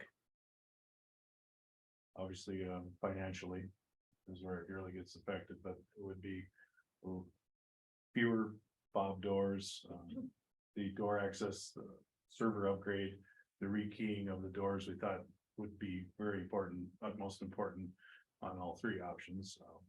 The 22 doors could be cut to 11, say, or something like that, to save money. The door alarms would stay, that number would stay the same, because there's no use doing 4 of them, or you have to have them all. If you're gonna do it. And the fitness center and hallway lockers. So. And the next one. And very much some of the same numbers, less options again. No additional fobs, and then again, we could leave the fitness center as it is right today, and then just no hallway lockers during the school day. So just some very different ways to look at this. Do we know, so I know these estimates are rough, right? Like they're very wide range. I mean, just looking at the 3, can we afford option 1? Like if we wanted to do the robust system, I mean, is that within our wheelhouse? Are we totally outside of it? I think it's too early to tell right now. And here's why I say that, because we don't know what's gonna happen at the legislature. So we're at the beginning of a biennium, and this is finance year, right? So the governor's proposal is 4 and 2 for schools, 4% this year, 2% for the next year, but we have no idea where they'll land. He's also talking about help with cross subsidy. So remember, if he's gonna take his plan as 50% of the cross subsidy, if that comes to fruition for each individual district, that takes that $500,000 problem down to $250,000 problem. He's also talking about EL cross subsidy. We don't have that here. He hasn't, from my recollection, said anything about the Safe Schools dollars specifically. If somebody else in the House or Senate offers up Safe Schools dollars, that changes the game too, because that could potentially give us allowance to do some of this work using those dollars. He could I should say he, any of them could also do something like this. We will give you Safe Schools money, but you have to have a counselor because your counselor ratios now have to be 200 students to a counselor, whatever, right? So they can do some of those kinds of things. So I think right now to say, can we afford that?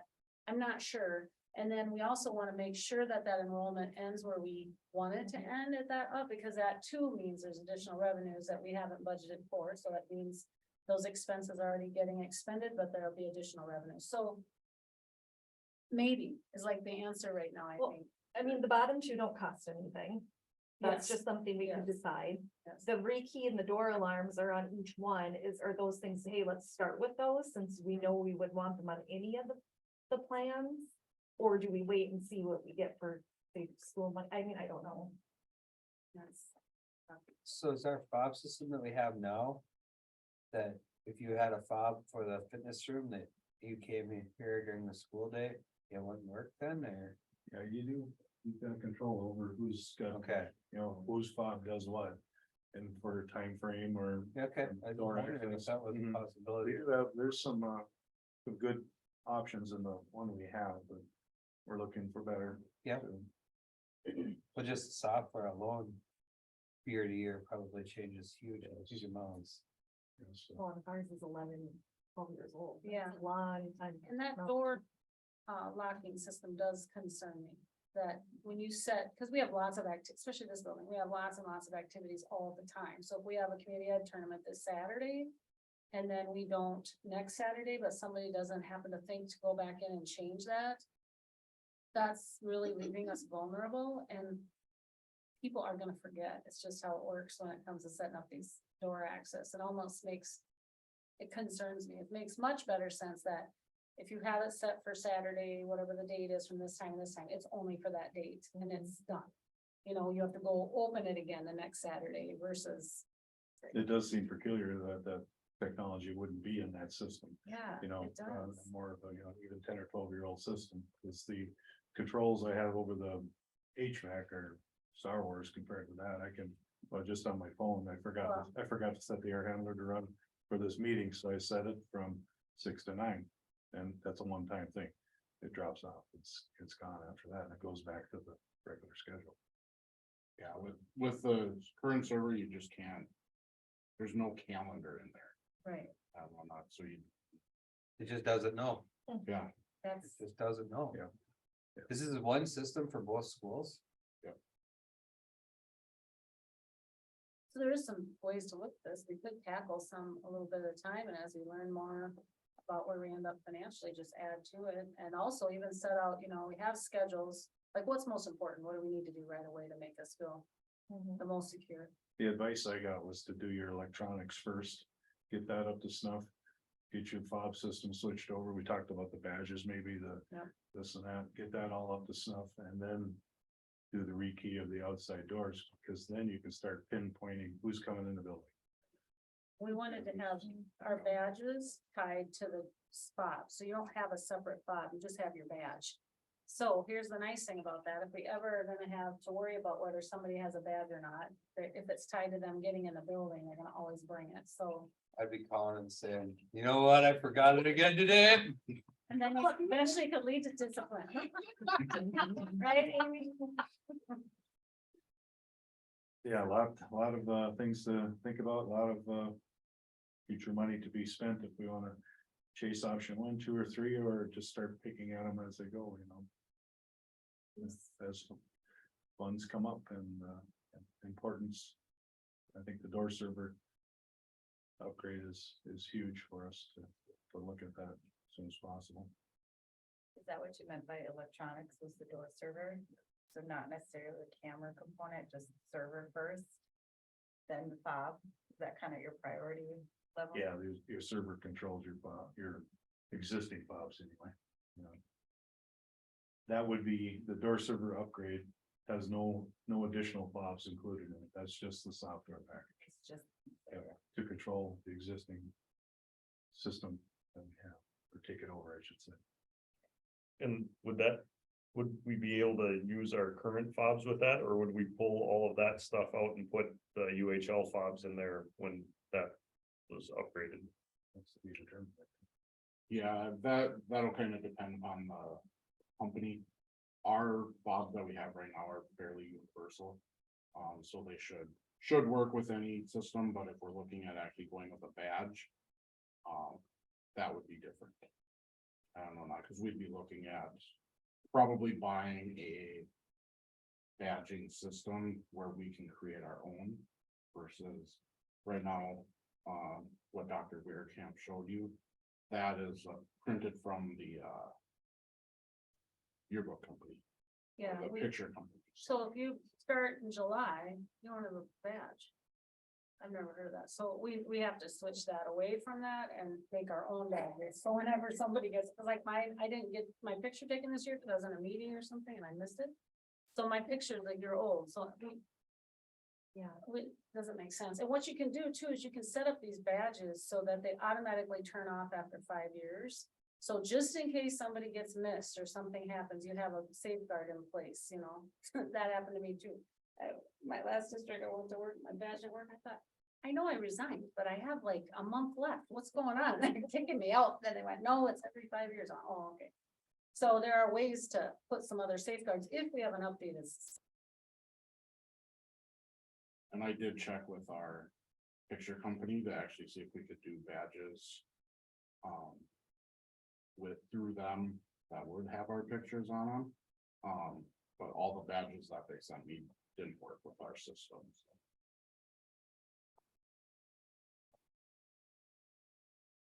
So we had, and we've talked about spending this before, so forgive me if I forgot. We had like 25,000 that came out of our building fund. That we moved back into, that was found like a year ago now. The PMA funds? Yeah. Those have been spent. Okay, Those we did with the HVAC. yep, That whole thing. I thought we did, but I'm like, hey, this is something for the Yeah, building, like, Yeah, that's right. That was 250,000. That went to HVAC. Yep. And all that other stuff we did. There aren't any safe school grants out there. the other question I had was with. Any of these changes, does our staffing need to change in order to manage it? Or can this all be done by you and our, you know, Mr. Hagman and all those? Yeah, I would say the teams that we have.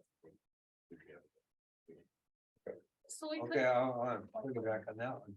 Would new technology increase your efficiency at all? I think so, because right now, as building and grounds director, I don't. Dabble in the door system. Principles? Just because. Right. It's not. You pull your hair out dealing with the door system? Or, I mean. When there's If it was- the one-off stuff is the problem. The one-off stuff is a problem. The regular day-to-day stuff, if you never have a special event or anything, you're good to go, but. So like July 4th, Christmas Eve. You know, the other thing that we do need to probably look at though more closely is where are we at our most vulnerable when it comes to the camera situation? So if you think about a highly, where kids could sneak off to. Thinking about playgrounds and what we can see there. So if somebody were to come around, you know, things like that. So we do need to kind of do a little bit of due diligence on where are we most vulnerable. I kind of thought this year at football games, this playground here is poorly lit. Yeah. The later football games, there is kids there and it's not very lit and it's access right to the big parking lot. And then You're right. And we don't have cameras there.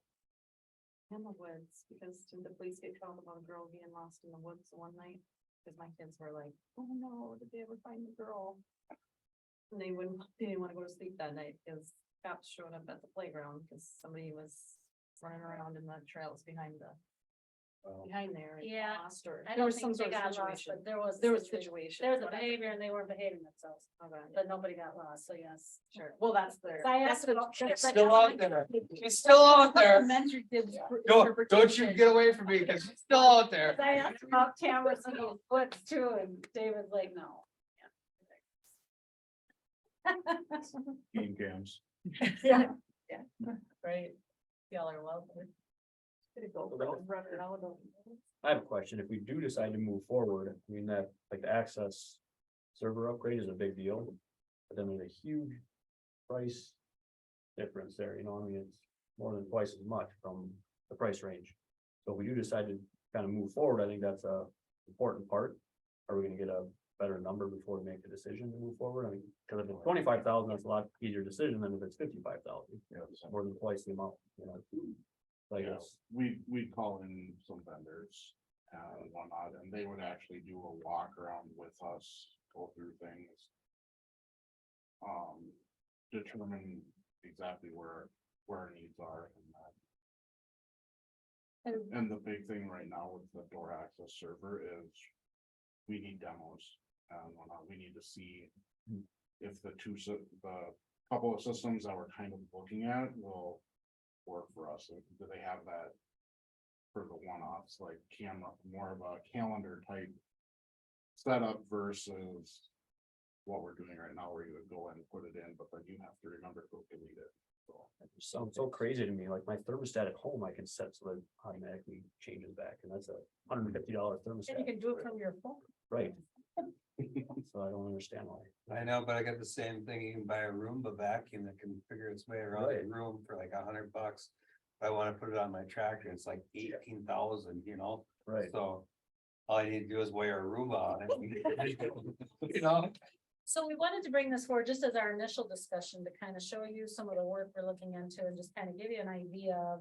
We can be like spending a lot of money or we wouldn't spend any and we just probably gotta find where we wanna fall.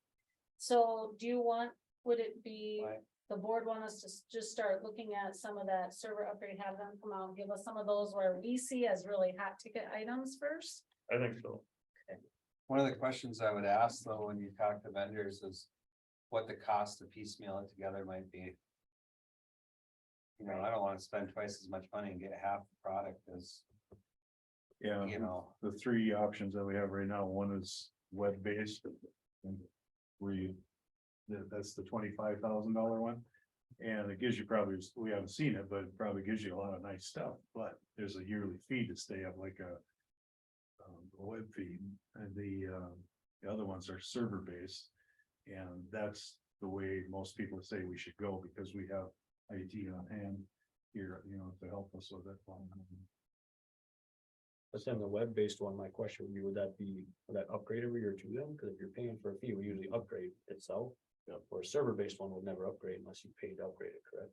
Right, even with the server-based one, you can still do upgrades. Usually it's a little bit cheaper, just because you're housed here instead of being hosted from their database or.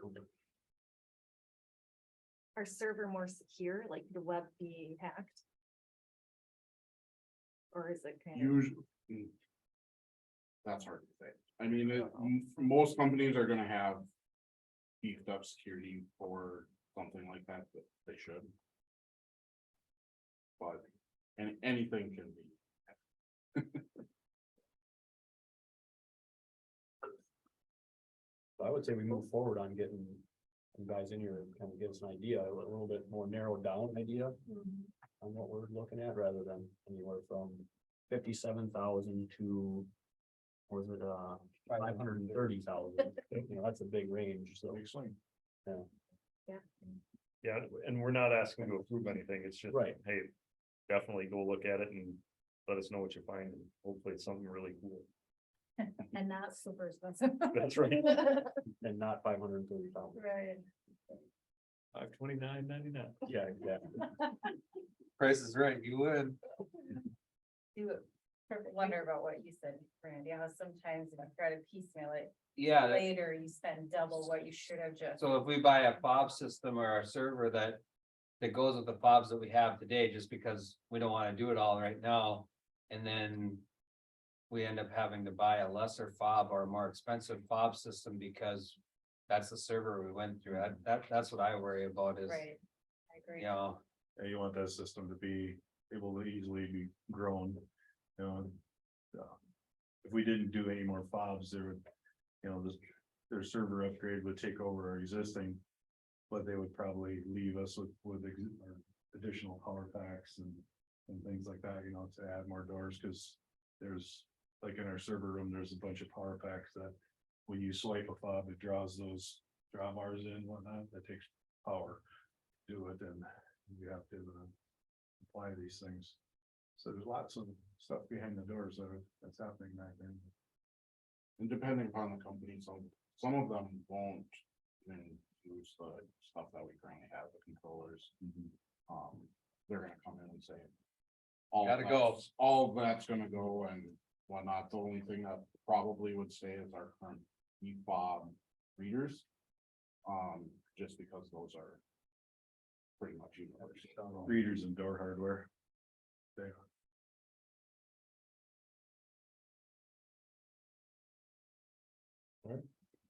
thank you. That was. If you guys were to guess, how many keys do you think are out there? I know of a couple.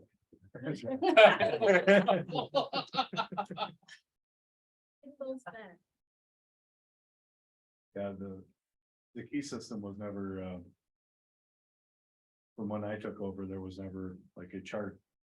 Who's got our keys, who's got, you know, everything is, it was kind of a free for all. And unfortunately, it's kind of remained that way. We do have some list of what's out there, but nothing like there should be, you know. There's keys that are not high security, like a gym key or a corridor key or something like that. When you want to tighten it up is obviously the AA masters, the grand masters, certain classrooms.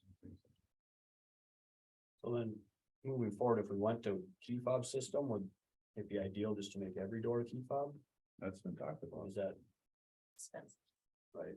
But you'd start with exterior where everything would be key fob exterior. Yep. You know, cause you go in some of these buildings now and everything's key fob, Yep. you know, Right. very expensive. And we talked about doing those doors in by the lunch area. Mhm. Well, this one, yeah, doing those, so that way you can get in and out with that. Right. There's some values to that though too, because you are allowed data. Yeah, we can track who's coming in. and- Yeah, you know, and I don't know what you all use it for or track it, you know, but data's got value. Just matter how you use it. I know some financial businesses, at least in the past, would not, you had to use a badge to get in. They wouldn't, yeah, they wouldn't let you in, like, you know, we do that here. Everything. Yeah, right, so the person here might just let you in, they don't have to do that.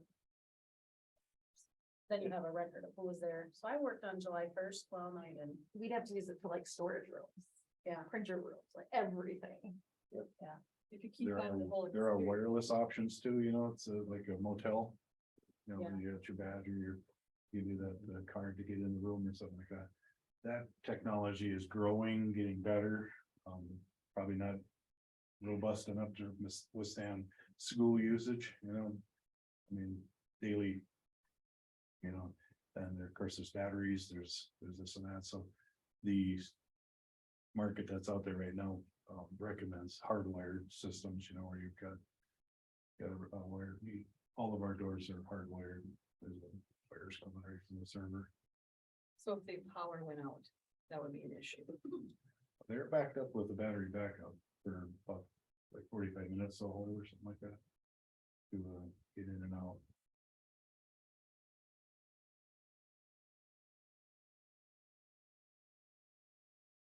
Cool.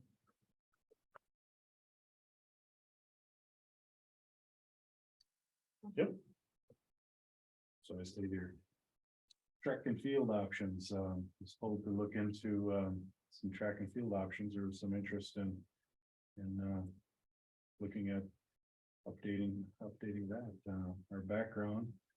Current track is not to regulation, we cannot accommodate home track meets here, we would need at least I believe an 8-lane actual asphalt track to do that. School board requested a review of our updating our current track to a competition track. Operation director. So I've reached out to Bradbury Sam Construction for options. They were formerly Winkleman. For our building project, so they're intimate with our property and had a lot of photos and plans and whatnot, so it was nice to use them. Option one would be surfacing the existing 8-line track that's out there using the current layout. This would not get us to track meet status, but our runners would be able to run on a actual track practice. Is it somewhere to start? $600,000 to $700,000 to basically tar the road out there with the appropriate material that they use on the track. I think it's more of a rubber-based asphalt. Option two is to redo the track football field on our existing that's out there. Earthworks, site demo, seeding, irrigation, new lights, relocate goal posts, track and surface, or track and field, or the track surface, I should say, full practice experience, allows for track meets to be held. Again, these are very vague numbers of projects that they've done for other people. Have not had any architects, engineers, civil engineers, anybody out here to give us any advice on this. Is it's just them This giving is us the free numbers. version. Yeah, Shooting from the hip. Right, if we Yep. did the other one, we'd have to pay them. it's them giving us historical numbers that are probably pretty accurate, but Okay. there's an actual What it would look like. picture of that. And this is where it is right now, Mhm. just probably cutting into the hill, I would guess, and Yep. moving it over. Just It would be shaving it into the hill. It looks like this is some good photoshopping done by them, but the problem I see with this one is, you notice the track goes smack right up against the building. I believe we probably would need an egress there of a 12 or 15 foot actual road that would maybe we would leave gravel or tar it or whatever. Because we have emergency access needs along there, and basically is our route to the south too for our mowers and everything else to go. So we would be cruising around the building there, so I don't think you'd want heavy equipment, tool cat mowers, running on that track, so I could see things shifting east further. But this is just a real visionary view, Option three, be a new track football field complex at the northeast corner of our high school property. This would include earthwork, site demo, utility extensions, seeding, irrigation, track field surface, events, lighting, bleachers, capacity of about 1,000 people, press box, some fencing, basic scoreboard, concession stand, restroom building, additional sidewalks. And they're right in that $4 million mark. That's where that would be. I call it Felicia's Hill, basically, out there. But there is a big spot of very flat land up there that would fit. Allowing them the other field to be practice field. GB games. What's currently there? Go out there. Oh, here, I'll show you. Back up there. Just Yeah. brush and grass. Where's that tower? That's not, That's that, on the corner, Mark. okay. They got it here. You can see the one with the bus garage there, but oh yeah, you can see the other one too. Just looking just straight maybe have down to at it, be it's tough to see. so, yeah, Mhm. just line it Put it up. right in the middle of the shadow. Well, that's usually.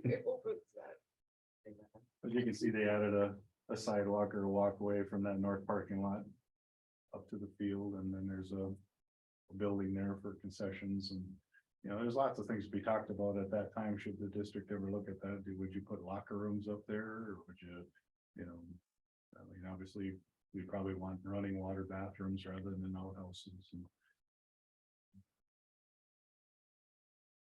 like that. So it'd be a pretty nifty thing for the community. finance option? So could borrow against operating capital for the first option, that wouldn't, operating capital wouldn't support the other two, it's too much money. But you can use a lease levy for all three of those options, it is a high interest rate, so. That was like preferable to the minimum years, and then we could go out for a bonding referendum. Although we have not paid off the building.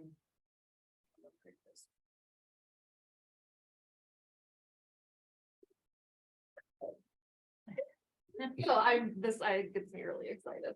I don't like option one. I think if we're gonna do it, let's just do it. I don't think tarring it. I think it's the same as what we have now, and if they can't do track meets, I don't know that we would put that money in just to have a tar track. I love option two. I think the uniqueness that we have is having it right by the school. I think the community likes that. I know we have to cut into the hill, but I think we'll still have some of the hill there. Or we could do like a really cool feeding thing, so I think the community would like that, but. And the other thing we could look at, not saying we should do, but we could look at to see what turf would cost. It's about another $1.5 million. I just know other sports can use it. Yeah, Fayette it's can use it. wonderful. It's amazing. You can use it addition, all but- day, every day. It's beautiful. I love turf Right. for its use. If Yes. you're willing to spend the money, Yeah. and it'll last you about 12 years. Then you're gonna do it again, so you just wanna be prepared to. It's like, Yeah, we have a hard time keeping grass on our practice field right now. You run right off of there, so. Mhm. And very nice, like I said, it's this very, very vague view of what it could be. I think things would shift east. I think there would be a bleacher system built into that hillside below the press box and, I mean, other options in there, but yeah, right off the building, I agree, this is just handy. Yeah.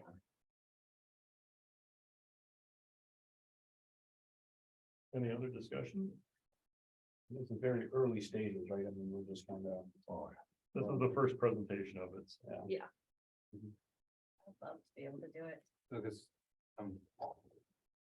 right now, I don't even know what to think about it, so. Funny.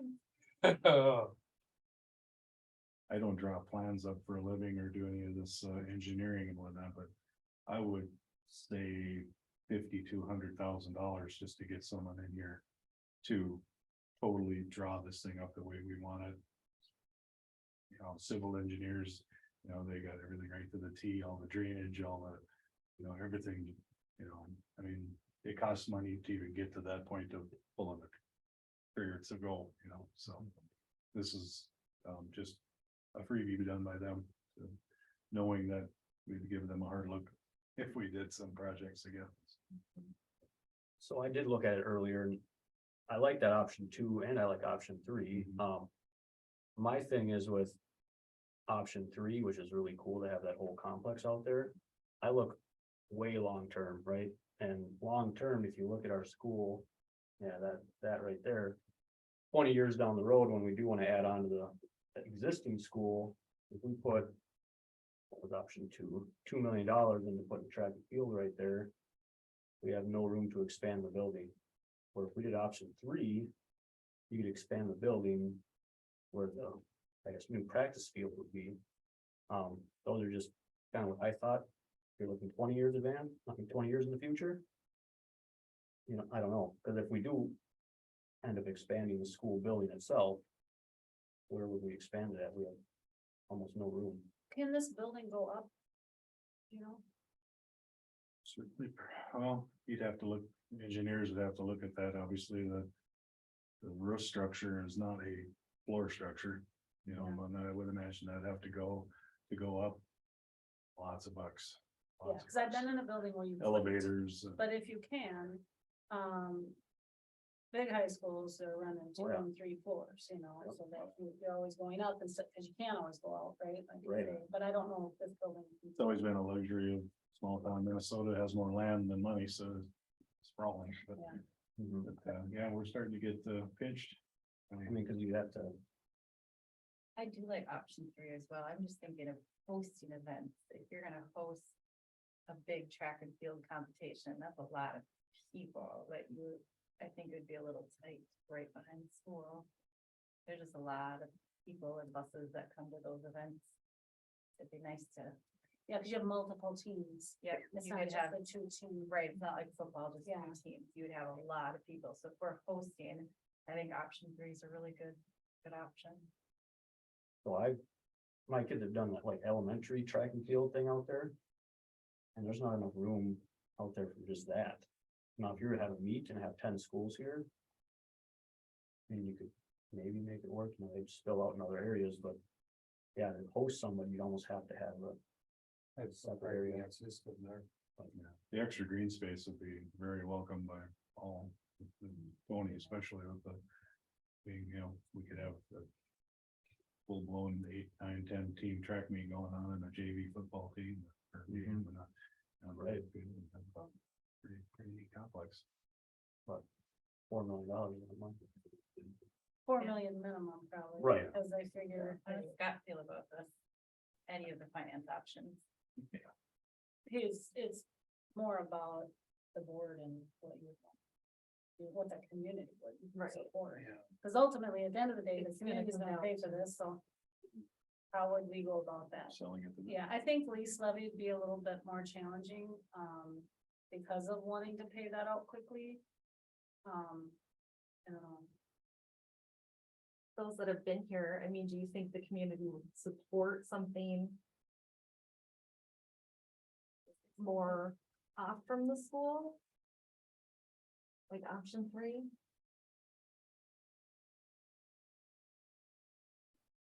I would I guess with. I have a hard time believing the levy's gonna pull, Just for track purposes, yeah. I think- but we've never done a sports.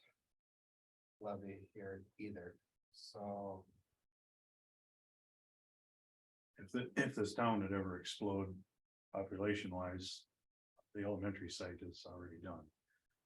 Have any more space unless we start gobbling up playground or go up. Right. So. Well, that, something like this may. That's a chicken and egg question, something like this may make the. You know, I went to the football games, some of the away games, you know, and we walked into. Was it Painesville? And I walked in there and I was a little late to the game and, you know, I don't know, 8, 10 parents says, boy, Railton should do something like this. Yeah, I'm sure they should, but you know, that didn't come cheap either, so. But when you walked into that, and that was a multiple use. Structure, you know, with turf, but it is a nice place, I don't know, I don't know what the tax capacity is. I mean, that's the first thing Right. you'd have to do, is you'd have to start to figure out what the. What type of financial impact does it really mean? You know, that involves calling in Springs Jet or something like that. And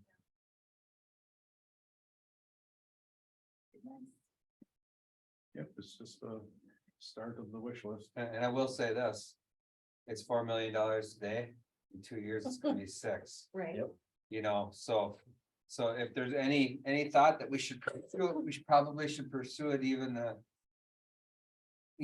not knowing what the community thinks. To at least find out what they think, because I know the first time that we talked about building this addition. It cost about half of what it ended up costing, you know, 4 or 5 years after. You know, just, that's the way it is, 6 to 8% is generally. a year, yeah. Construction costs go up. What's the grander vision then for the elementary? Because I mean, Yeah. that's gonna have to be addressed. So is the big picture to move that over here to this land space? It was, yeah, the administration and board of 2013 to 15 time in there was really going to close that building and move over here in 20 years. Now, Because then 2 is not even an option, because you're gonna need the land space, right? Or Unless you had an offsite building on this property somewhere. But I don't know why you would do that, I'm moving over here. What's that? That doesn't make a boatload of sense though either, No. we're gonna move it, we're gonna. Right. And that's why, looking at that option, it's like, we're gonna move out further. Even then 20 years past that, when my. Can't kids go are any on closer to the board, road. Right. And all you do is you're just taking trees out, then, if you move it over here. There's options too, with the at elementary school, there's a lot of older, very much older homes around that. Yep. Around that school that could be bought out or, it's like a street vacated or something, and it's all onto. Over here, we've got the Justin property right back here, it's another 4 acres, so we can. It'd be nice. Mhm. That's over 40%. How many acres does that take out, that new complex? Roughly? Actually, that's pushing 5.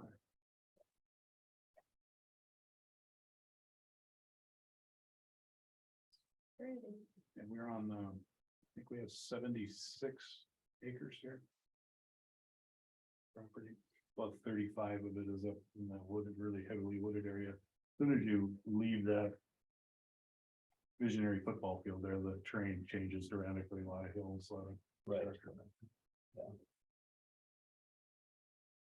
So what would be next steps? Like if we wanted to actually look into it to see, I mean, how do you? Do we? I think next step would be public. Yeah, I was gonna say survey and input. Doing something like that? and- Before we would spend money on an actual Right, print layout. Public perception on it and see if they would buy in. I would like to give the public the 3 options and say, what do you guys think? Or yeah, right, yeah, I would say give them one, give them the 2 options. Yeah. Because one is a waste of money, you're doing that You're for what, right. it's the same thing, you have nothing. Give them the 2 options and say, this is what we're thinking, what do you guys think, and if they say absolutely not, then. I mean, really, that's, Right, so you we're a wanna- voice for the community, what do they want? and that's, I mean, it's still not a guarantee that anything would pass when it's voted on, but at least you'd have a, Right. something to gauge it on. I think we would have to reach out to that more, just to make sure. Because like we have to add in space, on option 2, like it's flooded up to the building, that's impossible for that to happen, so is there additional cost? To roll more, you know what I mean, just so we're a little bit more clear, I don't wanna give a perception it's 2 million and it's actually 4 million. You know what I mean? I think we that should just ask picture- a few more questions, That picture and the description doesn't talk about any bleachers. right? Yeah. That's there, I can see that price. When we go to the public, is there, no, that's probably too hard. There's no way to say like your taxes could go up by. We have to get X, I mean, that's too much calculating. Yeah. Can I jump in here? Oh, Yeah, hi I Scott. was just gonna ask, could Scott get those numbers? Wait. What's that? Said, could Scott get those numbers for us, what it would cost the community? Yeah, so I heard one of the board members ask like, what would be the next steps? Well, I mean, I would recommend us getting in touch with our financial counselor, the one that was, our bonds are through. And then they can present the board with all of our options as far as what they recommend being the best choice for the school district. And then they can also help with that public outreach portion as well. Like Ellers? Yes. They present us that we go public.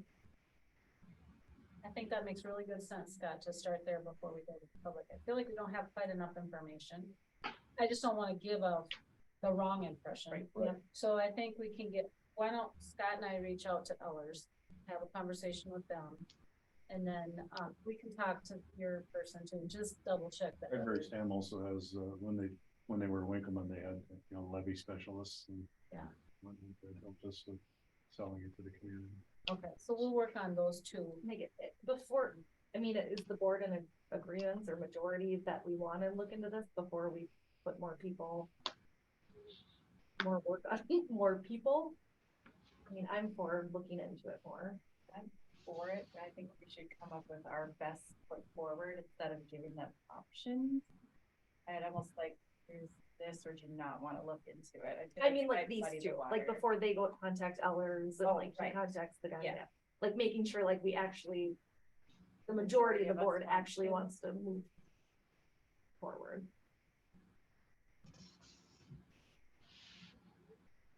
For people to work. for Well, that. it's worth it to be informed, for us to be informed about it at least, because, it's gonna come to a decision point at some point, because, you know, obviously I've been asked about it, you guys have been asked about it, I'm sure. Like, what can we do with track? So this was kind of the answer to that. So as long as it's not costing us anything other than some board time, to figure out what that is, like, I think it's worth moving forward. What do you guys think? I agree. I don't even know. I wasn't ready to make these big decisions on the first day. I graduated out of here in 1986. At that time, they did not put their arms around sports at all. The climate has changed a lot. I would like to know what the appetite for the community is. Yep. Okay. Yeah, so we just talked about, having them do, basically tell us what this might look like as a cost for taxpayers. And then, once we kind of know that and what the levy could be, or a bonding situation, or whatever that is, then they bring that back to us, and then we can take this, back to the public. So there'd be a cost understanding and a tax understanding at the same time.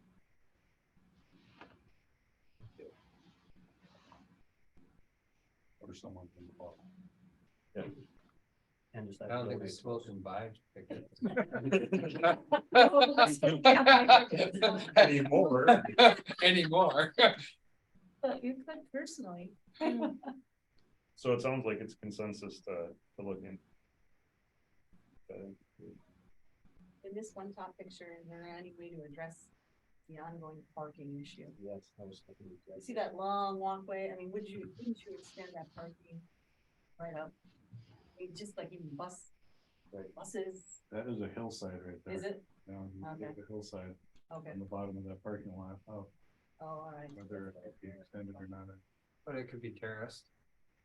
You know, you're gonna have bulldozers in there anyhow, and Yep. they maybe even need some of the dirt or need to get rid of some, you know. Yep, this is You know. very much a futuristic Yeah. view, so it could change completely. I would agree with you, because I was wondering, you know, it gets to be, you know, it's a long ways away from the school, but And the buses for attracting, you would have to park along the road, I would assume. Well, even that pine forest that you see in between the bus area and new field is all flat in there. And some of that could be taken. I mean, those are, I mean, you don't want to see in forest field, but the reality is that it's an aging pine forest and a lot of it's tipping over. you know, it happens when a couple start tipping over and then they start taking everything over, because they just keep on tipping. This parking is a major issue here. Even the basketball game. The last the basketball game I was at, not the last one, but the police officer came in and said, hey, I need the microphone because I had somebody move there illegally parked. And then at the basketball tournament a couple weeks ago, the deputy came in and was looking for somebody.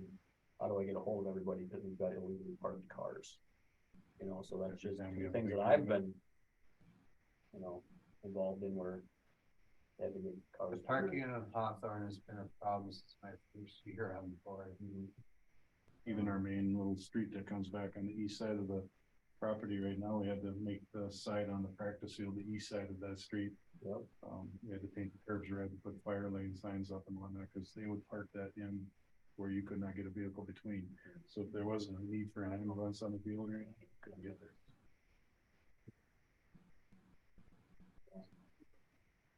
No, this is all in the eyes of the beholder.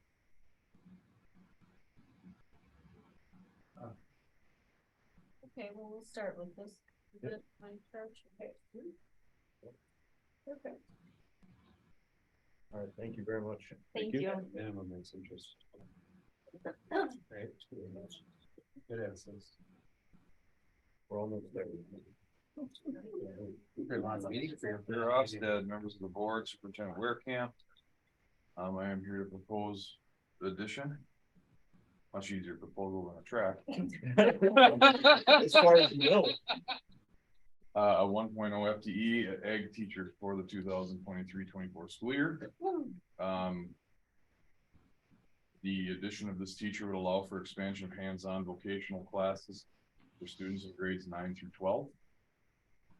Incorporating life skills, further life skills into the curriculum. Utilizing our North Kitchen as a life skills lab. The classes that we would be able to offer life skills after high school, and there's some of them you'll see in further slides down the road. But making use of that area as a classroom.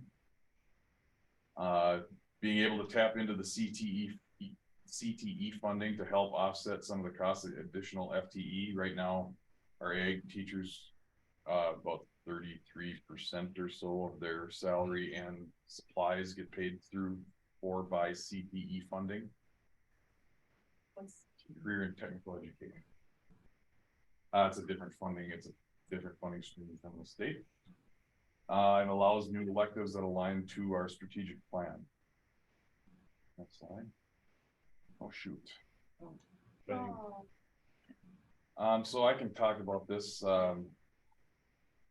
They went wild on us. It's too bad. I wonder if I can pull it up somewhere else. Should I try? Maybe try. Just that it's hard to follow. It's impossible to follow right there, yeah. I typed it and I don't even know what I'm supposed to do. Are the purple people new? Yeah. What's it called? Should I go? Oh. We're here.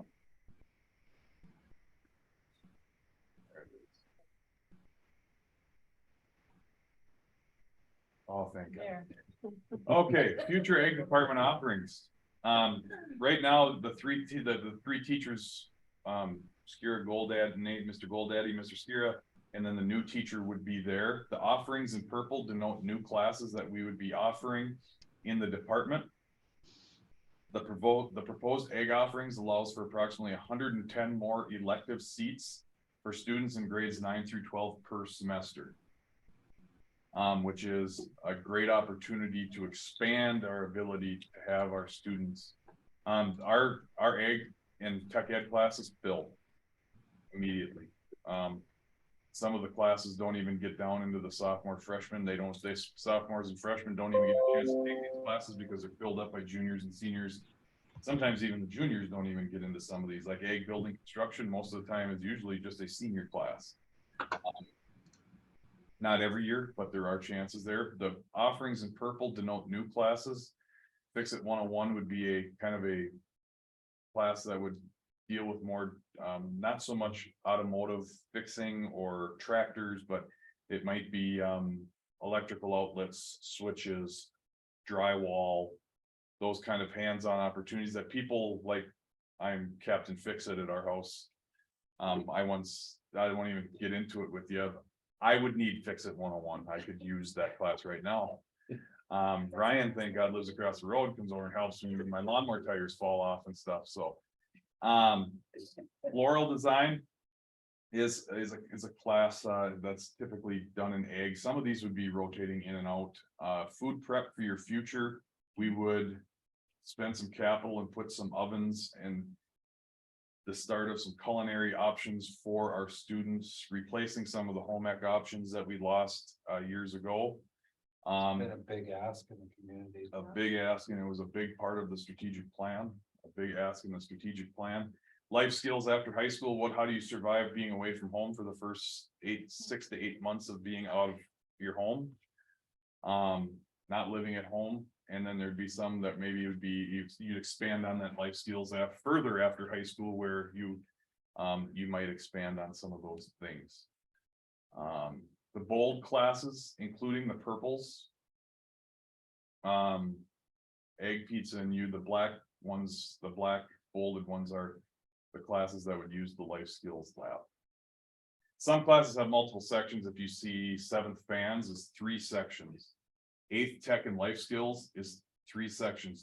All students would have those opportunity to take those classes. FANS is farming, agriculture, and natural science. That's what that stands for. The 8th tech and life skills would also be a class where all 8th graders would get that. Next slide. Alignment to the strategic plan. strategic priority 1.8 graduation rates. The more students have access to high interest, high quality elective opportunities, the better chance they stay in school and succeed. I believe this would give us a better chance to connect with those students who struggle, that they need the hands-on opportunities in school. It expands our ability to offer some of those to students. Strategic 2.1 and 2.2. We didn't even put a reason. I didn't put a reason into this slide because it is pretty self-explanatory. The elective offerings that teach life skills. Yep. It's a bullseye. This to increase electives for vocational schools and workforce. Bullseye. The strategic priority 2.4 career pathways, students having access to an enhanced menu of elective offerings helps provide them insight, experience, and information into their own career pathway search. We're not necessarily in high school aiming that you can. Now, there are programs that give you that opportunity. You can have enough welding opportunity where you can get certified and take that into a career right away. But we also have the goal of the kid who knows nothing about a welding opportunity takes a welding class and says, wow, this is pretty neat.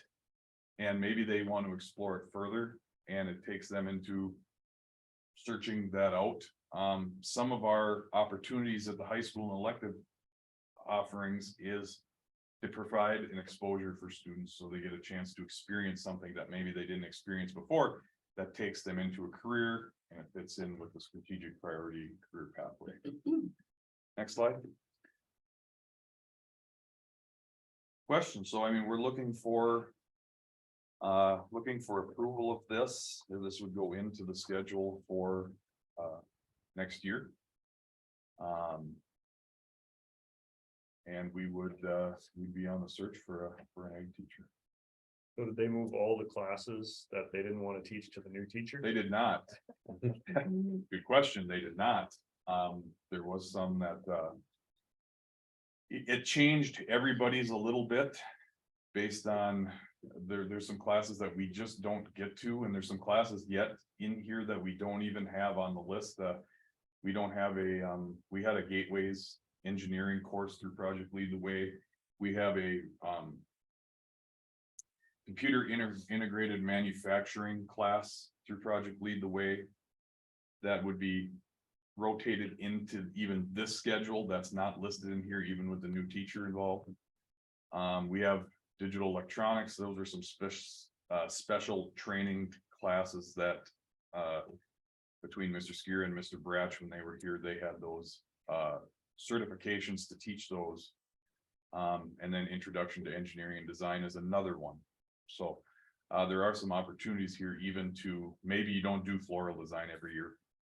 Maybe you're moving in a computer integrated manufacturing or a digital electronic type of class. How does offering 112 electives a semester align with credit requirements? Or, are we going to be able to, kids are going to suffer to get to the state standards, or some of these classes going to hit on some of the standards? We are working to, you'll be getting that at policy 613 at some point. I know this, that one's sitting out there yet because of this, but. Yes, we are working at moving some of our requirements for graduation down to the state requirements. Because which we're provide- higher. We're higher than the state in math, science, social, all of them.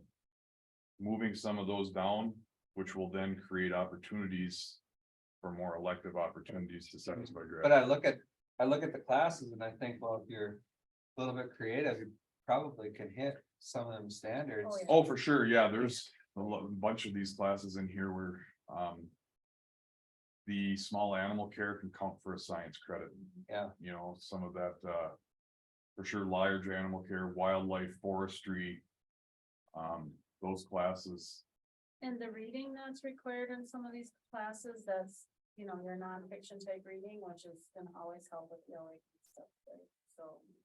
and a demonstrated soft spot for our students is in that nonfiction technical reading. math, you'll get some math in some of these. But I really like the idea of another lab, but. You know, the other thing I'd like to see in the labs and in the shops is just more community partnership. You know, I don't know how we get there, Yeah, more businesses open us out. you know, but the more we can have. You know, that's just getting the buy-in, so. The other nice thing is we'll be able to use that north kitchen instead of it sitting there and not being used during the day. We'll move robotics to the stage and the north gym, so they'll have plenty of room for robotics to be able to keep their stuff up. For the most part, and then that north kitchen will get used. As a classroom, so that's exciting instead of it sitting there all day. Not being utilized. So. This is what came to my mind, so egg pizza and is that how we're gonna give pizza as a lunch option? Possibly. I call that class creative titling. It Yeah. really is intro to egg. Yeah. But we want kids to take a chance on it, and when you hear pizza. Yeah. They take an interest in it. Those classes are full though, every time you walk into their classes, they're full. We can't get, I know I have a. Sophomore who has lamented to me that he has been unable to access any of these courses for the first freshman and sophomore years because of access. And there are kids that are going through our system that don't get the chance. to Finish up some of these things. Maybe they can only take small engines one. And so it does offer us more opportunities. Maybe you don't get egg building and construction because that's really going to be, some of these courses are going to be. Seniors are going to jump on these, but there's more of them underneath where you can get into a. You can't, like the greenhouse management, we're working on some. Structural projects, it says 1 and 2. Right now, we open the greenhouse in March. Do a flower sale in May. They're start cleaning out the greenhouse, and by the end of the school year, it's done. We're looking at expanding it so we can have a fall greenhouse and do. Like some sort of Christmas plant sale and do another opportunity for kids to get in there and do some. Growing and some things throughout the year in that greenhouse, so. I have a question. Do we foresee finding a teacher being a problem? Why we're here now, we need to post tomorrow. Okay, like, are we They gonna are have this built into the schedule, and then if we can't I have a. fill it, do we have a backup plan? Yes. Okay, perfect. And that's a great question because these are hard to find. teachers. Right. Well, I know we We're just, fortunate right now that I have a. Mr. Goldaddy is a graduate of the University of Minnesota. And is young. Yep. And he's actually chairing something at the FFA, at the State Ag Teachers Convention. He is a MC of some big event there. He has his ties into the young teachers coming. I watched him maneuver at the state fair and it's unbelievable the ties he has. Mhm. Yeah. Yeah, Question. yes. So, to what degree, so floral design would be a new option, so to speak, Mhm. and, but what about, is that gonna alleviate the fact that like. A majority of the kids wanna take small engine one, and there's only one available one time, and if they can't get it into their schedule of the fall semester, then they miss. Then they gotta aim for it the next year, and they have to wait, like, is there a need for small engines? The ones that fill up immediately by seniors to be We would have to available take a again? look at that with third as to how to balance out the schedule with it. I mean, it would be by. You would maybe take a look at that if you consistently. If you consistently end up every year where you're starting to get reports, God, I just never can get access to this. Then you start looking at, now you don't want to do welding 1 and 2, 3 times every year. Because eventually what happens is you dry your pool up, then nobody's taking it, and that's what so you kind of want to balance that demand and supply and kind of keep that balanced, but. Yes, some of the courses might alter based on, boy, we really do have a. Large group of kids that really, we have freshmen and sophomores that haven't had a chance to get welding 1. So maybe you take. 2 welding 2 courses, you only do one welding 2 course. And 2 sections of welding 1, and do some balance there, or you take floral design out and put another welding, yes, I mean that. that kind of stuff happens every year. We start meeting in November with all the departments and they come with they have a 4-year rotation kind of plan that they built. Of their classes to kind of see what was coming down the road and what they were gonna offer. When we meet with the departments starting in November, they come with a plan, knowing where they're at in their rotation. Sure. And they kind of have a feel for the demand. Yes. Yes, because they're the first ones that hear it's, I wanted to take, well, yes, so they are definitely the first ones. And we built an automotive, we have not even been able to offer an automotive class yet. And we have we have the lifts, we have the tire changers, tire balancers, all of that stuff. We have not even had a chance to use it yet because we just don't have the ability to fit it in the schedule. So there's a lot of exciting Can we opportunities. get free oil changes? Well, if We you're just. comfortable with kids doing it. Mr. Scarrow's there watching. Disclaimer. Yes. We'll just have to purchase the oil though. Yeah, Like our green used to. So- You know, you put it back in its change. What else are we gonna need besides the teacher for this? You know, just looking at Midstate and they have all the shelving and all these Rubbermaid bins of, you know, all the utensils and all the, everything that's. we'd have to take a look at. Working on some of the supply budget, capital budget would take care of a bunch of this stuff. And CTE will cover. some Yep, of and this as well. CTE funding would cover some of that. It will do supplies as well. Yes. Not just people. Yep. Yep, and so we would. Obviously, there's going to be increased supply costs with 3 teachers. That we would look through that CTE funding for, but also some of the bigger items, we would dedicate. Capital dollars in the spring to, you're gonna have to get ovens. You're gonna have to get some of those things into that life skills lab and put some foundational pieces in place. Do you have an idea of what that remodel would look like? Well, it wouldn't be a remodel. It'd just be, we're gonna get everything cleaned out and add like a couple ovens. Just to the north of the tables in there, the black tables. Along that wall underneath the hood would be where the ovens would be. I don't So think they that's. was would leave everything like the dishwasher, like all that would Yeah, stay. we'll be able to work, yep. Just leave I it don't alone. think we're gonna have to do a lot of work to that room for what it's going to be used for. I think it's actually probably just the. An electrical, what's that?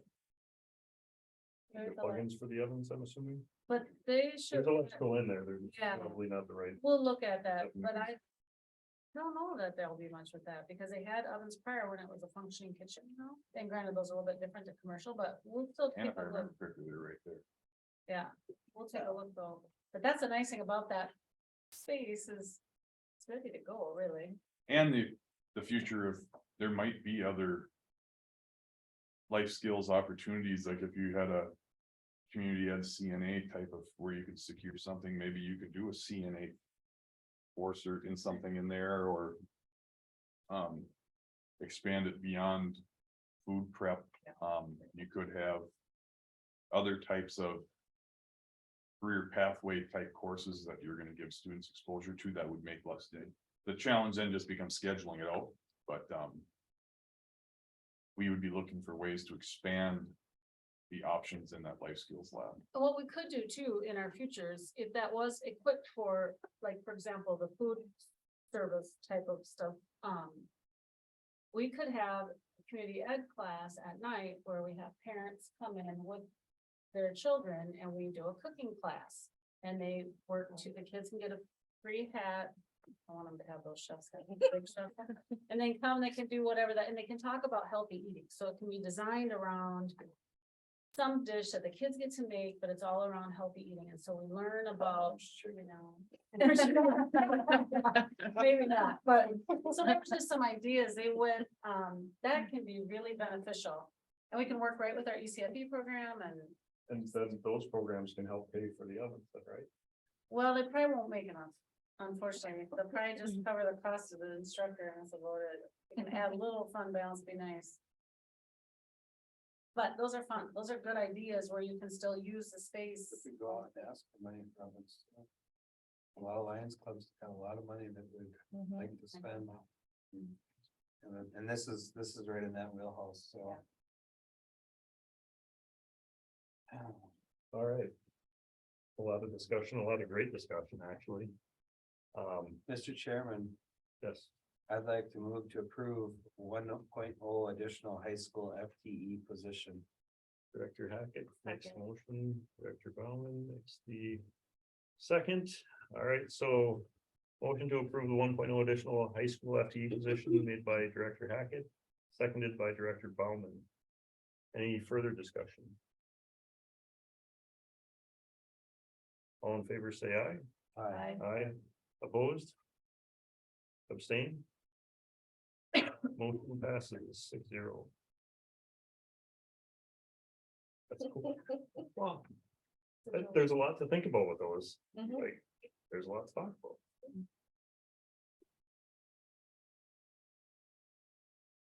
I promise this one's easier. Deep Portage. In the spring of 2020, our current seventh graders, when they were in fifth grade, had their Deep Portage trip canceled in the fall of their fifth grade year. Ever since, members and parents in that grade have been asking me if there was an opportunity to replace that trip. We tried.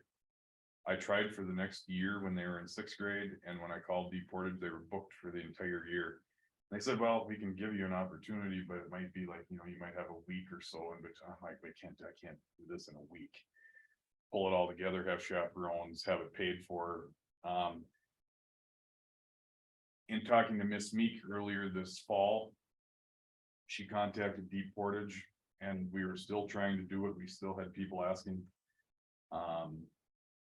And found that we could do a date in March.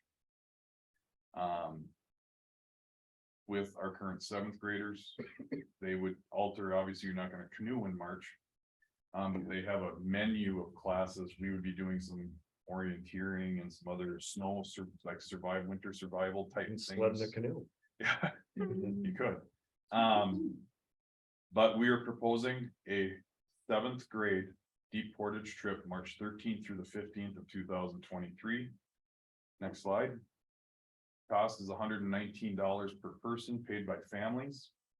We are working on getting financial support from outside group families who may need assistance. We are approaching the Legion and the fire department and the Lions. Possibly the sportsmen's clubs. Just so we can get, if we have kids that need financial assistance to go on the trip, we can have a pool of money to do that. If we don't have that scholarship need, then we could use those dollars to offset the cost for everybody that's going on the trip. Or you have a couple that need the financial assistance, and the balance of the money that you receive can be used to offset the cost for all the groups that are going. Or we could offset the cost of our outside chaperones. There's a bunch of different things that we can do with that are good ideas. School personnel who serve as chaperones attend at no cost.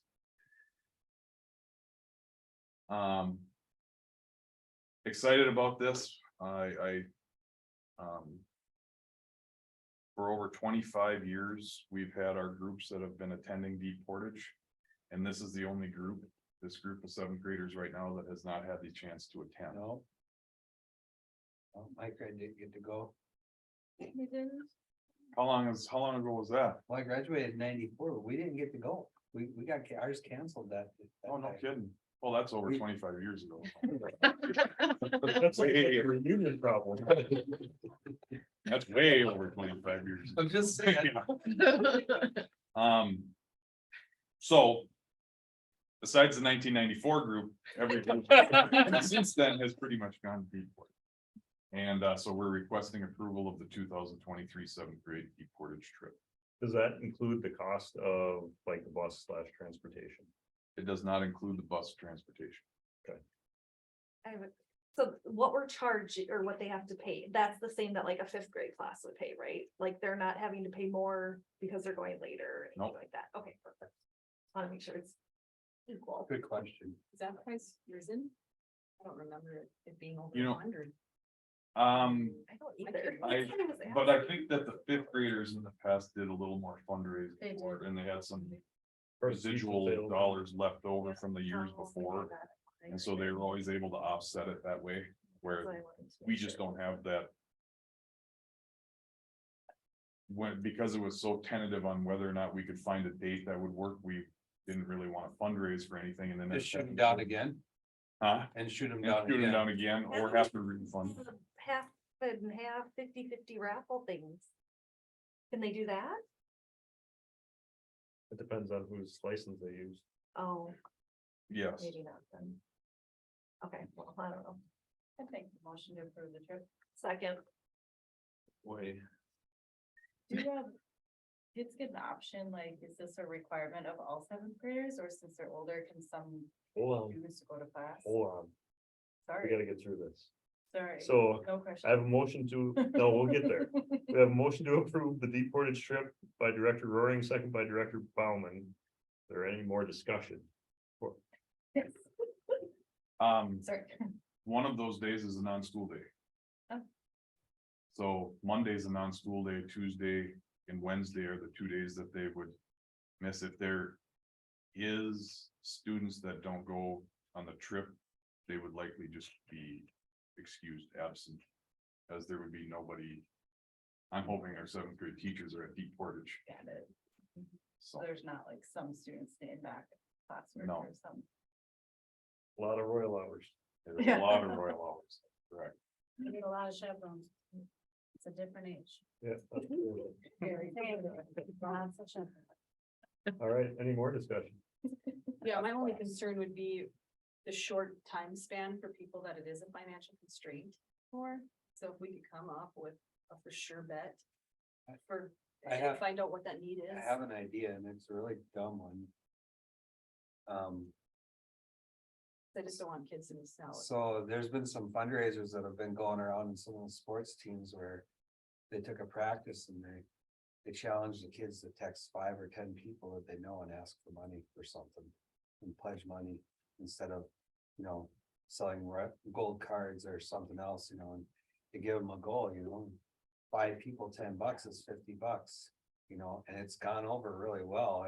I thought it was the dumbest thing in the world until I started hearing the results they had, but I don't know how much of an issue it's going to be.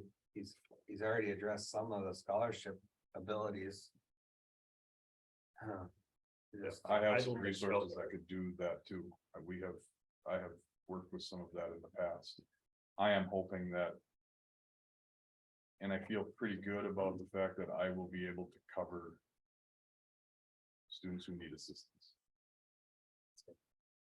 I just don't know how much will be left over to Offset. help the pay other. transportation and some. But just, we'll talk about it. We'll Yeah. figure it out. We can't leave, we won't leave a person. We'll figure it out. Great. Yeah. I just can't. So then if the cost is 119 without transportation, once you add transportation in, We get some creative, like when the 5th grade goes up, they will. Bring 2 buses in the trailer, they leave 1 bus up there and then the bus comes back with both drivers and they come back up, so. Yep. We would try to do some of those cost saving measures. Well, plus we might need the bus. I don't know what we got going. The other Right. ones. Right, but.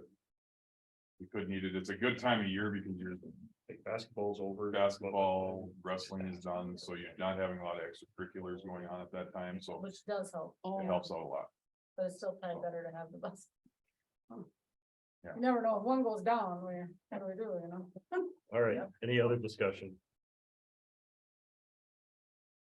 All right, all in favor, say aye. Aye, opposed? Abstain? Motion passes 6-0.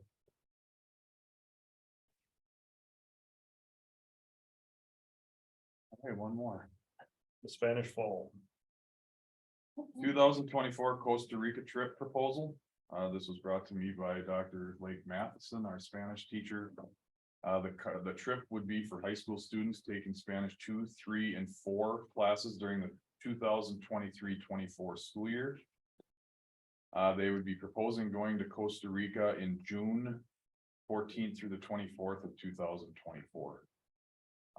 They would be going and staying in a Costa Rican community that has a language school where they would be getting the first chance to work on their Spanish communication skills.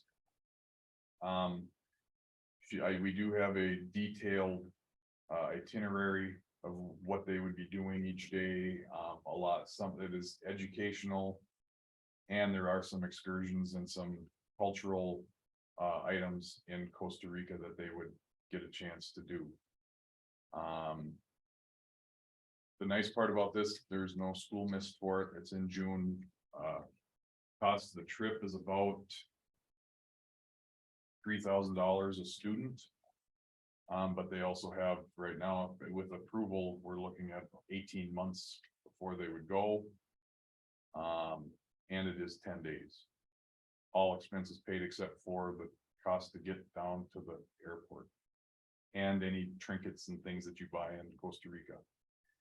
Food, excursions, housing, all of that is covered in the $3,000 and airline. So if you're looking at airline tickets right now to even go to, No, it's you terrible. wanna make a hop, skip and a jump to Des Moines, you're probably paying $500 a ticket, so.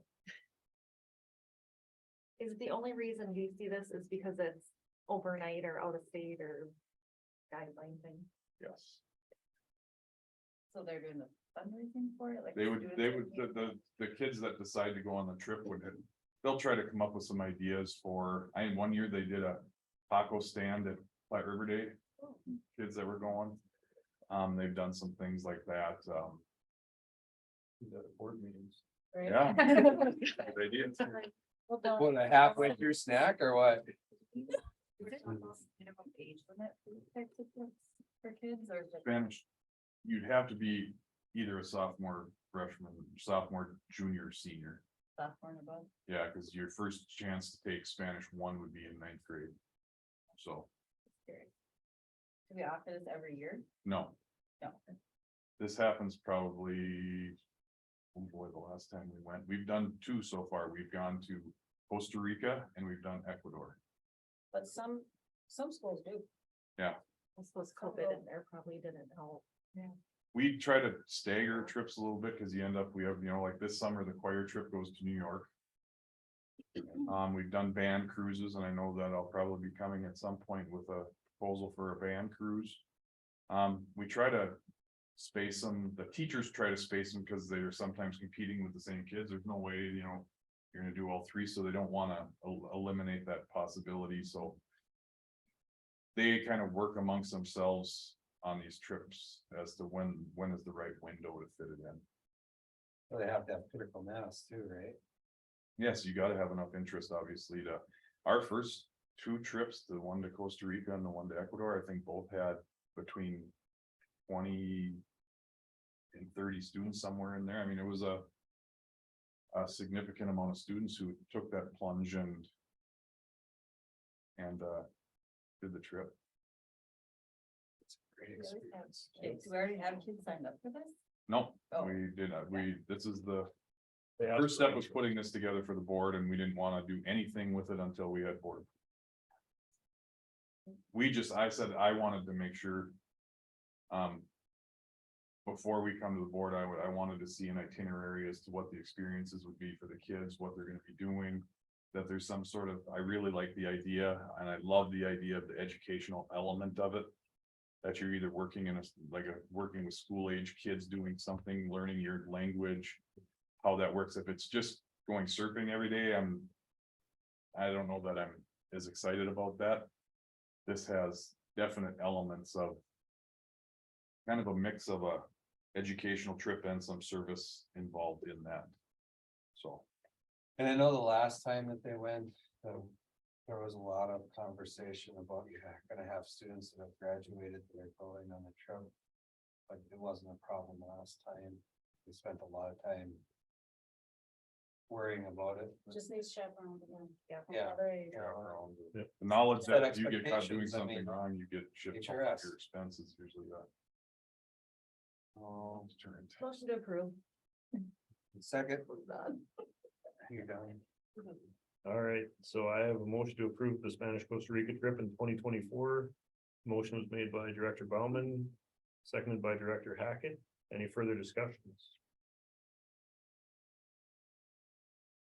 All in favor, say aye. Aye.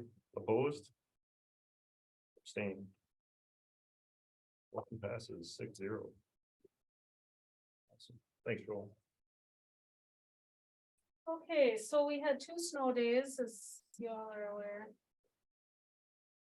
We have 183 work days that are required in our teacher contract. We have 165 mandatory days for student attendance per state statute. Our current calendar has 170 student contact days built in and 183 for teacher work days. We are allowed 5 e-learning days. We talked about the e-learning plan last time and made some changes based on these snow days. So I am looking to making a recommendation to change our calendar to add 2 teacher work days in June. So it'd be 5th and 6th. I will also allow teachers to use any comp time, personal time, or a flex day if they choose. This way we keep our current calendar intact. My fear always is when we take away those built-in days in the spring, we're going to have higher absenteeism. And so I'd rather our teachers be here when our students are here, so I think this is our best plan to make up those 2 particular days. And then hopefully with our new e-learning plan change of language, we can really move away from this situation altogether eventually. Especially once we get the PD option available too, so kids can still have a snow day, teachers can still work. It's a good option, but. So. Did we check with staff? Like if they were, No, because that's a right of administration. okay, Yep, the calendar is right of administration. We get input on the original calendar, and then after that, when it comes to inclement weather and such, it's a call made by administration. And what I found is sometimes teacher will say, yeah, let's give up Easter Monday. And then my absenteeism goes up. So I'd rather, and they could use comp time. and this is a lot more notice. Yeah, comp time, personal time, or a flex day. So that's nice too. And sometimes that gives incentive then to cover classes if you need to. On comp time, so they know I can. And I'd actually prefer them use comp time here than use it, so I can have them here when students are here. You need a motion, please? Yes. Okay, motion. Second. I just have one question. So when we've done this in the past, we've used that time that was unscheduled teacher work days to try to align, have a common goal. Are we gonna do that kind of a thing? We'll talk through, because once, like I said, they're putting together a plan right now for the PD, so it might be an option. Might be that. Yeah, that they could use pick off of their. I just. To just. It's like a blank credit card or a blank check or whatever, but I like the idea, but if it's at least somewhat structured to begin with, right? So. Yeah, and I'd still have them come in. So in other words, when we have the option for the PD because of bad weather, they would do that from home, but I wouldn't do that for these 2 days or reason. Together. PD means professional Professional development. development. So we can get to the discussion here quick, right? So there's a motion made by Director Roaring, a second by Director Trout to approve the school closing makeup days. Don't forget to read this. All right. Is there any more discussion? No, we've already discussed it. Right. All in favor, say aye. Aye. Opposed? Abstain? Motion passes 6-0. We're almost there. All right, so policy readings, there's the 6 policy readings. Equal employment opportunity, expense reimbursement, search of student lockers, desk, personal possessions, and students' person, credit for learning, and public data request. So those are all going after the passing of this. We'll go into the policy packets and then we'll start looking at them. So I don't know if you guys have talked through the policy. Well, you for sure, as through the policy readings. So we haven't looked at them yet. This is allowing us to look at that first time. And then number 2 is the approval of the second policy reading, the final reading due to only minor changes being in that, and that is the uniform grant, number 721. Mr. Chairman, I'd like to move to approve 721 uniform grant policy. Second. All right, I have a motion to approve 721 uniform grant policy. From Director Hackett, second by Director Bauman. Any discussion? All in favor, say aye. Aye. Opposed?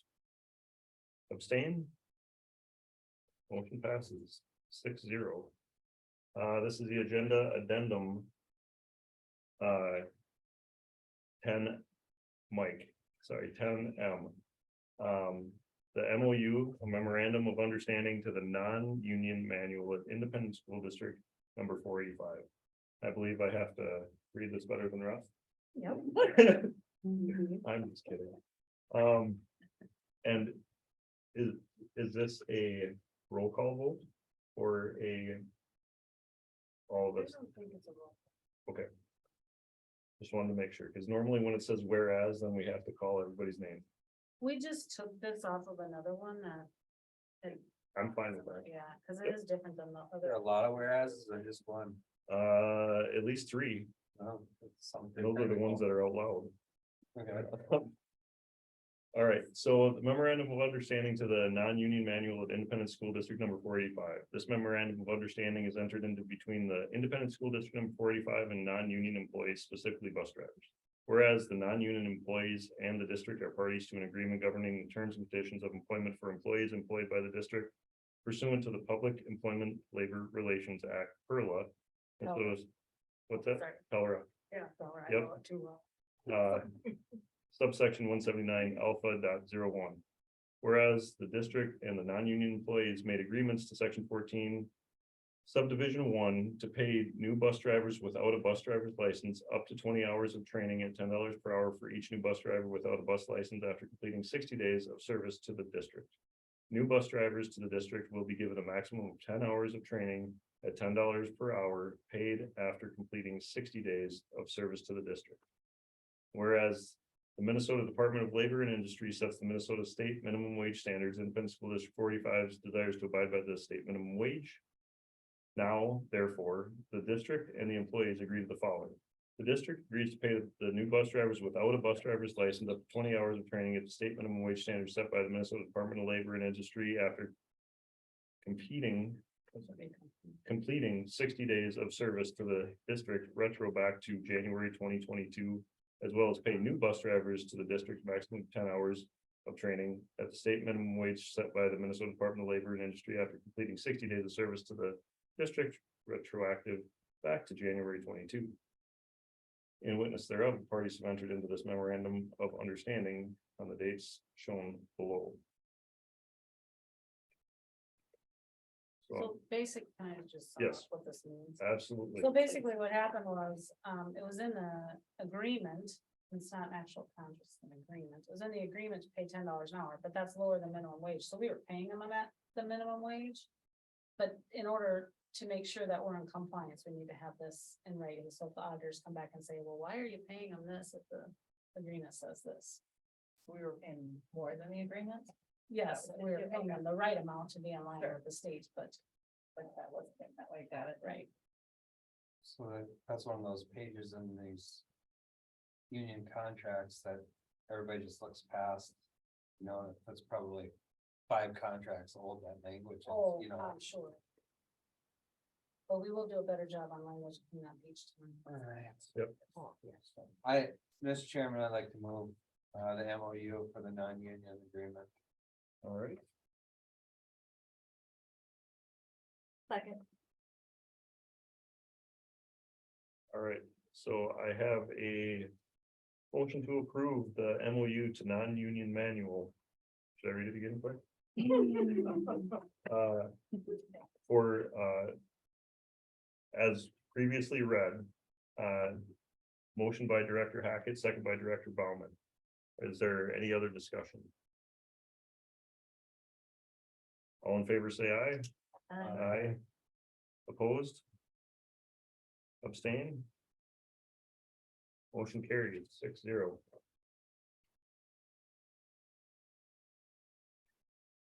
I'm enjoying this. Okay, upcoming meeting schedule. So, we have a policy meeting Wednesday, February 8th. At 2 p.m. I can almost say it. Tuesday, February 21st, noon finance meeting. And then Monday, February 27th, 6 p.m. regular board meeting. And,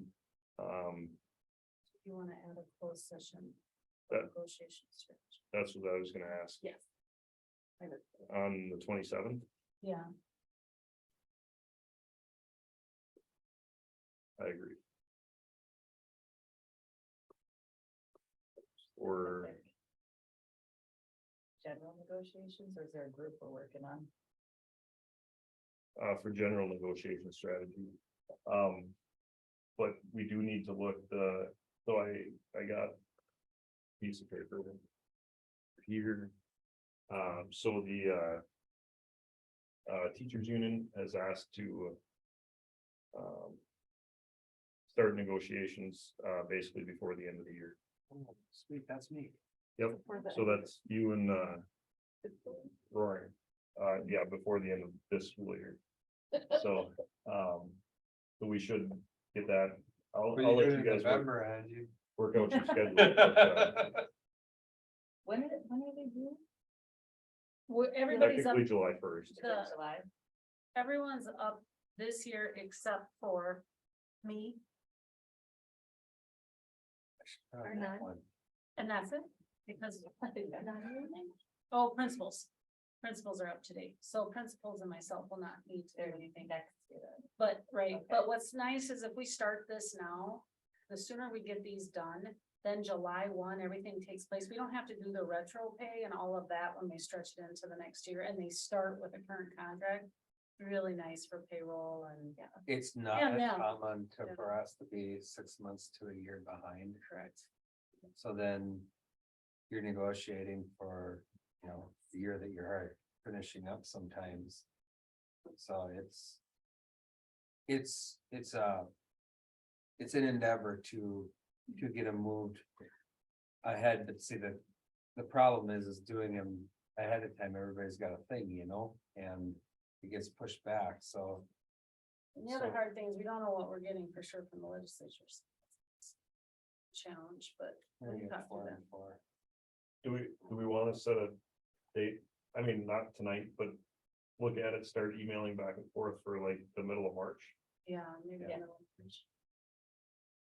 I mean, Well, that's up to you. We can meet we can close the meeting for negotiations and give some direction of where we think we should go and. Cause they won't settle them, No, that'll be initial. yeah, so. I'd like to give them like, at least a time range that we're looking at with that first meeting. Middle of March, that work. Yeah, that works. You want me to email them or do you want to email us? Who wants to email them? You want to email? You want me to email us? Sure. I show you first, I'm planting corn, so. Really? Yeah, sweet, motion to adjourn. I have a motion to adjourn. Second. Is that, Me. yep, thank you. So I have a motion to adjourn from Director Bauman, second by Director Trout. Any discussion? All in favor, say aye. Aye. Aye. Opposed? Abstain? Motion carries 6-0. 9:03. Oh my God. 9:03.